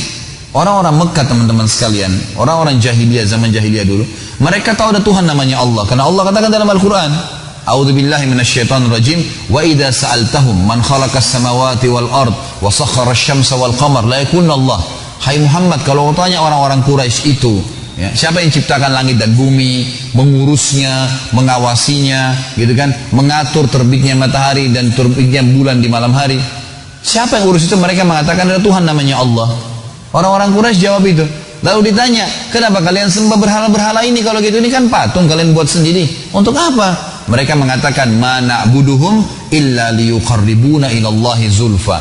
Kami nggak sembah berhala-berhala ini kecuali kami jadikan perantara sama Allah saja. Karena yang dianggap baik orang-orang soleh, ya sudah kita jadikan perantara. Gara-gara itu Allah cap mereka sebagai orang musyrik. Dan Abu Jahal, Abu Lahab yang beriman pada Allah, tahu Allah, rububiyahnya Allah diyakini, ketuhanannya Allah, tapi menyembah berhala masuk neraka, gitu ya. Tidak dibolehkan. Jadi beranjak biasa dari gambar, teman-teman sekalian. Banyak orang kena fitnah gara-gara gambar. Banyak orang kena sihir gara-gara gambar. Foto disebarin sana sini. Dukun-dukun yang paling pertama digunakan adalah minta fotonya, disihir dari situ. Gambar bermula dari semuanya. Hati-hati teman-teman sekalian. Maka Allahu alam, saran saya lebih baik, kalaupun itu syubhat tadi, kalau kita tidak katakan itu haram misalnya, syubhat, maka lebih baik ditinggalkan, lebih aman. Dan setiap teman-teman punya hal yang mendekati haram atau haram, tanya begini, kalau saya tidak lakukan kenapa? Nggak ada apa-apa itu, gitu kan? Coba tanya, setiap kali ada tantangan untuk berzina, kalau saya tidak berzina kenapa? Tangan saya nggak putus kok, mata saya nggak buta, nggak ada masalah. Gak ada sesuatu masalah. Kalau saya tidak menggambar imam-imam ini kenapa? Apa memang kalau kita tidak gambar nggak bisa ikutin ajarannya? Bisa, gitu kan? Tapi ada dalil-dalil yang mengajak kita untuk meninggalkannya. Maka lebih baik kita meninggalkannya. Begitu Pak ya? Baik. Masih perlu ada pertanyaan lagi? Sesuai dengan tema ya. Ini terakhir. Baik. Mungkin maaf Bapak Ibu sekalian, kita tutup dengan pertanyaan yang terakhir ini ya.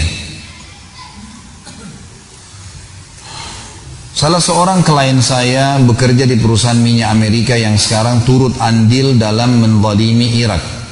Apakah halal pendapatan yang didapat dari klien ini? Klien saya tidak mau menggunakan jasa dari yang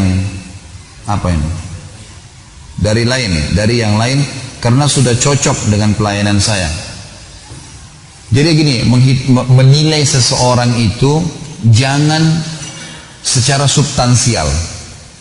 Maksudnya gini Bapak Ibu sekalian, kalau kita lihat, kita ambil dari seorang muslim, nanti kita pindah ke orang non muslim ya. Seorang muslim, tetangga kita muslim ya, atau baik dari suku mana, dari bahasa mana, kalau ada sesuatu yang salah dari saudara kita muslim teman-teman sekalian, maka yang kita diperintahkan dalam agama perbaikin apanya?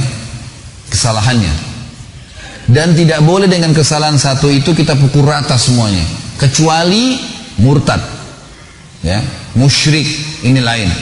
Karena memang Allah menjadikan kafir ini murtad dari agama dan musyrik, menyembah-nyembah berhala ya, menyembah-nyembah orang mati, ini bisa keluar dari agama Islam. Tapi kalau selain daripada itu, maka kita harus mengetahui tidak boleh menarik satu masalah ke seluruh masalah yang lain.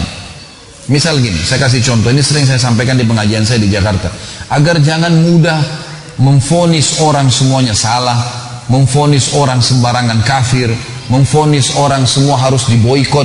Teman-teman sekalian, Allah subhanahu wa ta'ala menilai seorang wanita muslimah pada saat dia tidak pakai jilbab di luar masjid sana, berdosa dengan tidak pakai jilbabnya. Tapi pada saat azan dikumandangkan, muslimah ini masuk ke dalam masjid bawa mukennah, dia pakai tutup auratnya rapat, yang kelihatan cuma wajahnya. Syarat sholat dipenuhi semua. Sahkah sholatnya? Sah.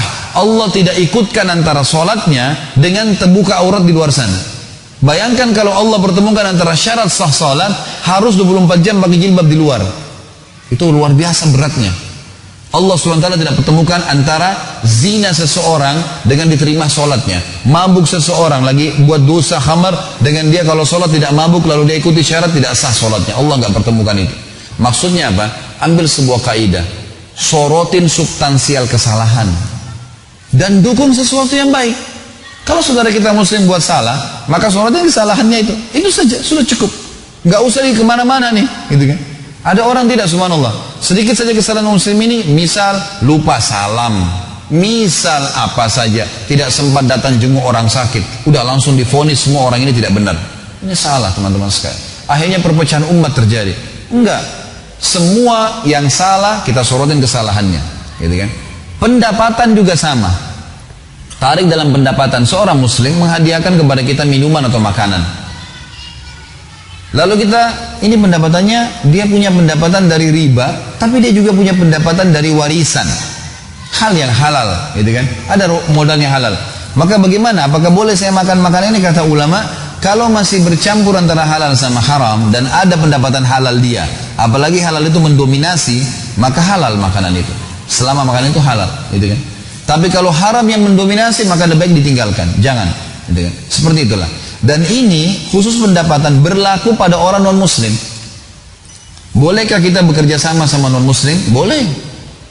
Bapak ibu sekalian, saya sedang menjelaskan tadi hidup mulia dengan Islam, bukan saya ajak anda benci orang non-muslim. Jangan difahamin itu. Karena orang-orang non-muslim sama manusia seperti kita. Yang sedang kita benci keyakinannya, bukan fisiknya. Ini penting nih. Banyak orang tua pada saat anaknya pecahin gelas dicubit pahanya sampai biru. Ini salah. Bukan pahanya yang buat salah. Kenapa dicubit? Gitu kan? Perilakunya yang salah. Nasihatin di perilaku itu supaya dia tidak pecahin gelas lagi. Orang non muslim yang sedang kita sorotin keyakinannya. Kalau dia sudah syahadat, saudara kita. Tapi kalau kita benci fisiknya teman-teman sekalian lain. Walaupun dia sudah masuk Islam, kita akan ingat, oh dulu dia pernah perangin Islam. Nggak bisa. Umar bin Khattab itu dulu di Mekah sebelum masuk Islam, orang yang paling keras menyiksa kaum muslimin. Umar bin Khattab itu radhiyallahu anhu sebelum masuk Islam, beliau ceritakan tentang dirinya, beliau kalau keluar pagi datangin teman-temannya. Abu Jahal itu teman dekatnya Umar bin Khattab, sahabat dekat. Jadi kalau lagi nyiksa budaknya Abu Jahal, Umar bin Khattab datang bantu nyiksa. Orang Islam di sini sama dia. Umar bin Khattab pemabuk keras sebelum masuk Islam, tapi setelah masuk Islam ditinggalkan semua. Apakah Islam menilai masa lalunya Umar? Sama sekali tidak. Bagi kita tidak boleh benci fisik seseorang, gitu kan? Dalam Islam kalau terjadi peperangan pun, maka kata Nabi SAW, jangan perangi wanita, jangan bunuh wanita, orang tua, orang menyerah. Walaupun tadinya dia jahat, dia menyerah, nggak boleh lagi ditawan. Ya, anak-anak, nggak boleh rusak tempat ibadah, nggak boleh rusak fasilitas umum, nggak boleh bunuh hewan-hewan, nggak boleh rusak tumbuh-tumbuhan, gitu kan? Jadi kita diingatkan di sini, ada cara dalam Islam, tidak boleh sembarangan. Sama halnya dalam pendapatan, teman-teman. Kita boleh bertetangga sama non-muslim. Kita boleh berbakti, malah dianjurkan kepada orang tua kita non-muslim. Kita boleh berbuat baik dengan semua orang-orang kafir zimmi namanya. Zimmi ini orang kafir yang di bawah naungan pemerintah Islam, di bawah naungan pemerintah Islam. Kata Nabi SAW, man adza zimmiyan kuntu lahu khasiman yaumal qiyamah. Siapa yang menyakiti orang zimmi, kafir di bawah naungan pemerintah Islam, dia akan jadi musuhku hari kiamat. Gak boleh. Tetangga non muslim main sembarangan bakar, main sembarangan bunuh, ini gak boleh. Kita harus tahu bermuamalah dengan mereka, dakwahin mereka. Yang boleh kafir harbi. Orang kafir masuk di kancah peperangan berperang. Itu lain, gitu kan? Atau mencoreng agama Islam, itu lain. Itu sudah mencoreng berhubungan dengan masalah agama Allah. Maka kita di sini saatnya berperang mempertahankan agama. Itu pun tidak boleh, tidak ada mutilasi dalam Islam. Kata Nabi SAW, kalau kalian membunuhlah dengan cara yang baik. Sudah ditusuk mati selesai. Gak ada potong kuping, potong tangan, gak ada dalam Islam. Gak ada, selesai. Memang sudah begitu dalam Islam. Semua punya adab dan tata krama. Ini panjang lebar saya jelaskan karena saya ingin bukan cuma sekedar menjawab pertanyaan teman-teman sekalian. Saya ingin menitipkan pesan-pesan Islam yang mulia. Islam ini sangat mulia, sempurna, agama yang memang diterima, gak ada agama lain. Inna dina adalah Islam, ini agama di sisi Allah Subhanahu wa taala. Maka kalau non muslim ini punya andil dalam beberapa kegiatan-kegiatan yang salah, dia punya pendapatan. Kita ragu ini halal atau tidak ya? Atau dia punya andil dalam mengganggu kaum muslimin di sebuah tempat. Kalau memang betul-betul kita pastikan dia mengganggu, gitu kan? Maka kita boleh memberhentikan. Dan kita sebaiknya membahasakan, maaf, dan jangan malu membahasakan, saya seorang muslim. Anda punya andil pada saat Anda negara ini menyerang kaum muslimin dan saya terganggu dengan itu. Maka saya mungkin tidak bisa melanjutkan kerjasama. Misal, gitu kan? Bisa kita bahasakan atau kita berikan syarat kepada dia. Saya pernah meeting sama beberapa orang non muslim di Jakarta di restoran yang saya buka, restoran Timur Tengah. Saya meeting dan ini miliaran penawaran bisnisnya. Begitu azan saya bilang, maaf, ini azan, kami orang Islam harus sholat. Saya pamit, berdiri langsung pergi sholat. Malah subhanallah mereka hormatin kita tuh, sampai kebetulan begitu. Begitu saya balik mereka nunggu, bahkan bertanya-tanya tentang Islam, gitu kan? Dari 50% bicara masalah bisnis, 50%-nya bicara masalah agama Islam akhirnya. Jadi kita harus tunjukkan kemuliaan memang. Boleh, malah itu bagian daripada jihad kita. Kalau emang kita tahu orang ini punya andil, melakukan perbuatan-perbuatan yang salah terhadap Islam, kita hubungkan dengan pekerjaan boleh. Itu kan karena memang ingkar mungkar. Kata Nabi SAW, siapa yang lihat kemungkaran, dia boleh memperbaiki dengan tangannya, lisannya, atau hatinya. Dan ini selama iman kalau hati. Maksudnya dengan tangan, kata ulama adalah power, kekuatan. Misal gini, orang tua kepada anak, dia punya hak, dia berikan uang, anaknya salah gunakan, beli khamar, dia boleh menahannya. Seorang pimpinan perusahaan kepada pegawainya, salat, azan harus salat, berhenti, yang tidak saya keluarkan. Power kita gunakan. Sebagaimana banyak orang-orang non-muslim memaksa muslim dan muslimah untuk tidak salat. Di tempat saya di restoran di Jakarta, alhamdulillah saya punya sekitar 17-18 orang pegawai. Itu saya wajibkan, azan, salat. 10 menit sebelum azan tidak boleh terima orderan. Yang sudah order silakan. Ini enggak tutup. Sampaikan kepada orang yang datang, maaf, sholat, kami mau sholat dulu. Mau nunggu silakan. Enggak nunggu, biarin dia pergi, enggak apa-apa. Kita enggak butuh duitnya. Gitu. Dan Senin Kamis wajib ikut tahfidz Quran. 2 tahun target saya pegawai harus hafal Quran. Banyak orang yang datang kerja gara-gara mau hafal Quran saja, gitu kan. Tapi enggak masalah. Bagi saya enggak masalah. Dan saya tidak butuhkan ijazahnya. Enggak usah harus spesialis tahu kuliner, enggak usah. Yang penting muslim jujur, mau sholat silakan. Sudah ikut pengajian silakan datang. Syaratnya orang ikut pengajian, sudah tahu ilmu, gitu kan. Saya nggak capek lagi nyuruh sholat, ini nggak boleh merokok, udah aman semua, alhamdulillah. Di restoran selalu di TV diputar ceramah-ceramah terus. Konsumen pun yang datang dengar ceramah. Akhirnya orang-orang yang datang juga orang baik-baik semua, nggak ada yang ugal-ugalan datang ke tempat saya, alhamdulillah. Jadi teman-teman sekalian, kita bisa ingkar mungkar dengan power, gitu kan? Dengan kekuatan. Kalau anda anggap klien anda ini bisa dengan power itu akhirnya membuat dia jadi baik, maka bagus, gitu kan? Artinya anda boleh bergerak di bidang sosial yang anda mau. Mungkin dia mau urus agamanya dia silakan, tapi jangan sampai mengganggu agama saya, gitu kan? Lebih baik kita bahasakan, tidak ada masalah. Karena itu prinsip dasar agama.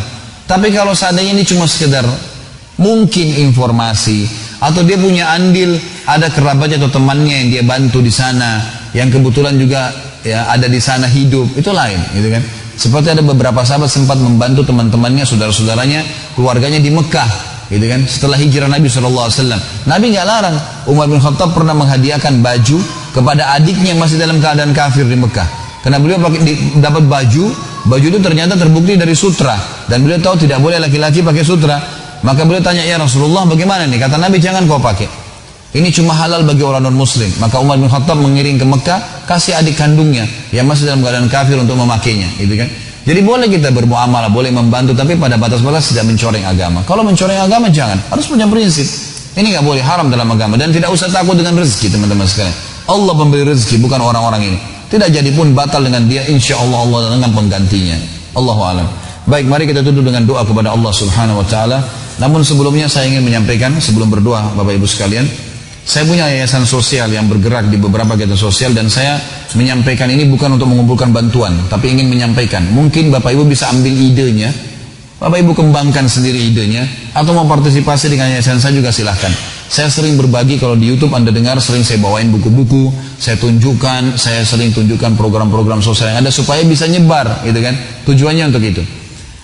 Khusus program masjid, maka yayasan saya punya program untuk membangun masjid dari nol sampai terbangun, dan ini biayanya sekitar 3,5 juta per meter persegi. Jadi kalau misalnya ada Bapak Ibu mau bangun masjid untuk orang tua saya 100 meter, tinggal kali 3,5 juta kali sekian, gitu kan? Lokasi nanti akan dicarikan tanah wakaf atau yang semisalnya. Ada renovasi masjid, ada perbuatan tempat uduk dan tempat-tempat sholat, tempat uduk, kamar mandi, WC, ini semua juga dibuat. Kemudian juga ada penyiapan AC buat masjid-masjid, karena sekarang sudah cukup banyak masjid dan kebanyakan jemaah membutuhkan pendingin supaya mereka lebih nyaman. Ada dispenser buat masjid, karena saya temukan di Saudi itu sudah biasa. Di masjid itu, di pinggir masjid pasti ada dispenser, semua jemaah boleh minum. Dan ini bukan untuk pengurusnya saja, karena pengurus biasa sudah ada di depan. Makanya untuk orang yang datang, gitu kan? Karena di sana sudah biasa orang minum air dingin, air panas, sudah biasa. Maka saya punya program itu di yayasan, dan ini dispenser tergantung harganya. Anda boleh beli, boleh kasih masjid di dekat tempat Anda. Alhamdulillah kami sebarin kemarin di Jakarta cukup banyak, gitu kan? Cukup banyak masjid-masjid yang sudah dapat bantuan seperti ini. Kemudian untuk program dai juga di yayasan saya ngadakan motor untuk para dai. Jadi banyak adik-adik kelas saya yang saya temukan, masya Allah, ada saya temukan adik kelas saya satu, saya tahu betul dia pakar dalam ilmu sejarah, gitu kan? Adik kelas saya Maka waktu saya ketemu di Jakarta di pengajian, pas saya mau keluar saya juga kebetulan pakai motor, dia juga pakai motor. Karena biasanya kalau macet tidak mungkin pakai mobil kalau di Jakarta, maka pakai motor jalan. Subhanallah, saya lihat motornya dia sampai diikat-ikat dengan tali tuh. Padahal orang ini satu hari motoriknya luar biasa kemana-mana nih, gitu kan. Terus saya tanya, akhi, antum kendaraan cuma ini? Dia sambil malu mengatakan, iya, cuma ini aja Ustaz. Baiklah. Terus saya buatin program, Bapak Ibu sekalian, saya mau buat program motor buat dai. Kita siapin motor, waktu itu sekitar 16 juta rupiah harganya. Kemudian kita keluarkan di Jakarta ya. Kemudian sekarang sudah kami tingkatkan ke 23,5 juta karena memang yang mau dikeluarin merek tertentu yang agak besar, yang Matic, yang lebih mudah. Saya tidak sebutin, nanti dianggap promosi nanti. Yang jelas saya belikan, kita alhamdulillah keluarkan, dan sekarang tidak kurang dari 30 motor sudah keluar dan sudah kita bagikan kepada dai-dai. Dan saya bilang kepada Bapak Ibu sekalian, motivasi mungkin di sini juga bisa terjadi, atau mungkin Anda dari Jawa, dari Sumatera, ada dai-dai yang Anda kenal sana, lakukan, tidak harus ikut dengan yayasan saya. Coba kembangkan itu. Karena saya bilang, kalau saya pribadi di Jakarta, Bapak Ibu sekalian, kalau saya ceramah sehari bisa 3-4 jadwal. Dalam 3-4 jadwal itu 4 pertemuan ini atau 3 pertemuan bisa saya sebutkan 50 hadis, mungkin 40 kisah, banyak pelajaran. Kalau Bapak Ibu tahu nilainya pahalanya itu, Bapak Ibu akan bayar ratusan juta tuh untuk dapat pahalanya. Bagaimana seorang dai yang kita beliin motor, dia pakai setiap hari 3 tahun aja deh, motor tuh dipakai, berapa banyak pahala yang kita dapatkan, gitu kan? Banyak orang tidak berpikir ke situ. Kalau bisa dikembangkan, bisa berikan hadiah mobil, alhamdulillah. Ada program mobil, ada program rumah buat dai. Dan memang di Saudi saya lihat pelajaran luar biasa. Para ulama itu sudah tidak sibuk lagi kerja, udah nggak sibuk kerja. Memang dikeroyokin oleh jemaahnya. Ada yang bayarin listriknya, ada yang siapin mobilnya, ada yang siapin sembakonya. Jadi dia cuma tahu datang ngajar. Sekarang ini kesian para dai-dai, ilmunya banyak tapi nggak bisa ngajar karena harus pikirin buka tokonya, harus pikirin dagang ini, harus ngadapin daging utang. Jadi bertumpuk antara pekerjaan bapak-bapak di sini ditambah lagi dengan pekerjaan dakwanya. Akhirnya jemaahnya bilang, Ustaz kok diundang nggak bisa? Gimana cara bagi waktunya? Itu kan? Coba kemas mereka. Karena kata Nabi SAW, al-ulama warathatul anbiya. Ulama pewaris para nabi. Jadi kalau kita berbuat baik pada para ulama dan para dai, sama berbuat itu berbuat baik kepada penerusnya Nabi, gitu kan, sallallahu alaihi wasallam. Maka sangat baik. Juga ada pengadaan sembako buat para dai. Jadi setiap bulannya sekitar 2 jutaan kalau nggak salah kami keluarkan di yayasan itu untuk kebutuhan dia dengan keluarganya, gitu kan. Ada 2-3 juta dan seterusnya. Kemudian juga ada program sosial umumnya seperti penggalian sumur.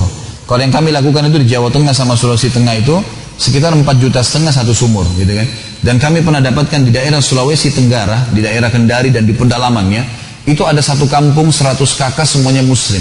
Ini luar biasa, betul-betul menyentuh saya pada saat itu. Sekretaris yayasan saya dari Makassar berangkat ke sana, ditemukan ada 100 kakak muslim, di sana ada kampung muslim, ada masjid, tidak ada air. Gak ada air.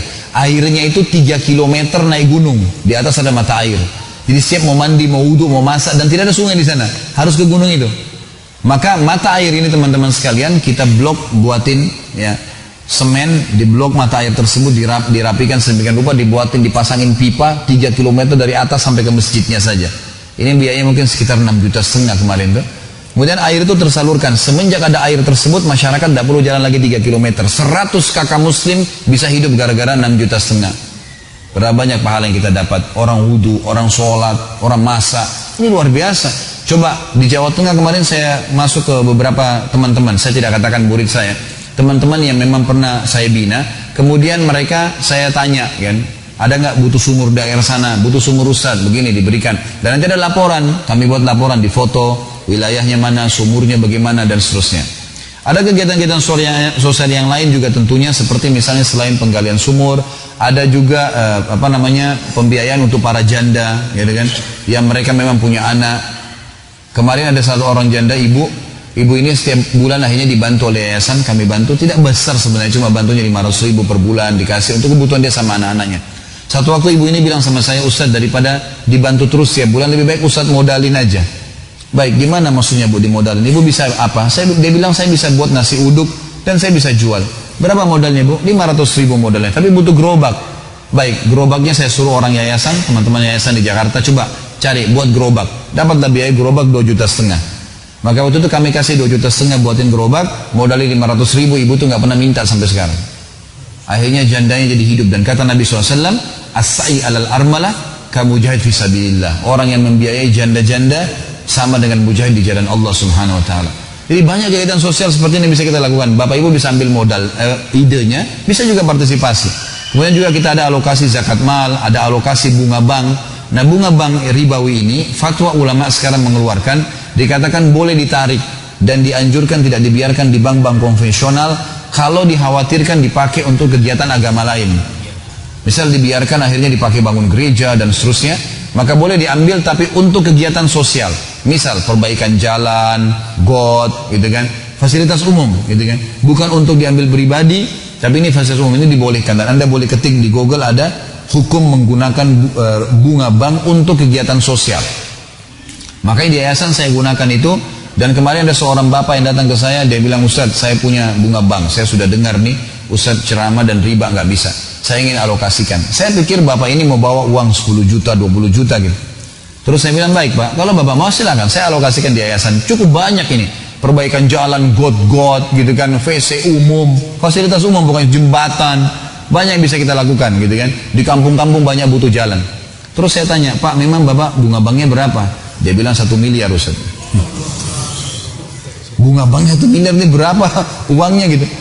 Baik, kalau Bapak mau silakan. Bapak boleh cari lokasi lain dimanapun, tapi kalau Bapak mau silakan. Ada tanah di daerah Makassar waktu itu yang memang mesti diperbaikin, digarap gitu kan, untuk kebutuhan kaum muslimin. Umum, fasilitas umum. Kalau Anda mau silakan. Saya kasih nomor telepon teman-teman pengurus, silakan berhubungan langsung gitu. Jadi ini contohnya, cukup banyak jalan-jalan sosial yang bisa dilakukan. Dan kalau Bapak Ibu berminat untuk partisipasi dengan saya atau mau komunikasi lebih jauh, bisa ambil nomor saya dari panitia nanti. Insya Allah bisa kita tindak lanjuti. Baik, kita berdoa kepada Allah Subhanahu wa taala setelah tahmid dan salawat kepada Nabi sallallahu alaihi wasallam. Semoga semua orang yang sakit disembuhkan penyakitnya. Ya Allah, angkatlah semua permasalahan yang sedang menimpa kaum muslimin. Ya Allah, berikanlah hidayah orang-orang yang belum mendapatkan hidayah. Ya Allah, mudahkan untuk mengamalkan hidayah yang telah mendapatkannya. Ya Allah, tolonglah saudara-saudara kami di Palestina, di Syria, di Yaman, di Irak, di Myanmar, dimanapun mereka berada yang sedang tertindas. Ikhlaskan niat mereka, kokohkan telapak kaki mereka, terima para syuhada mereka, dan muliakan Islam di tangan kami dan tangan mereka ya Allah.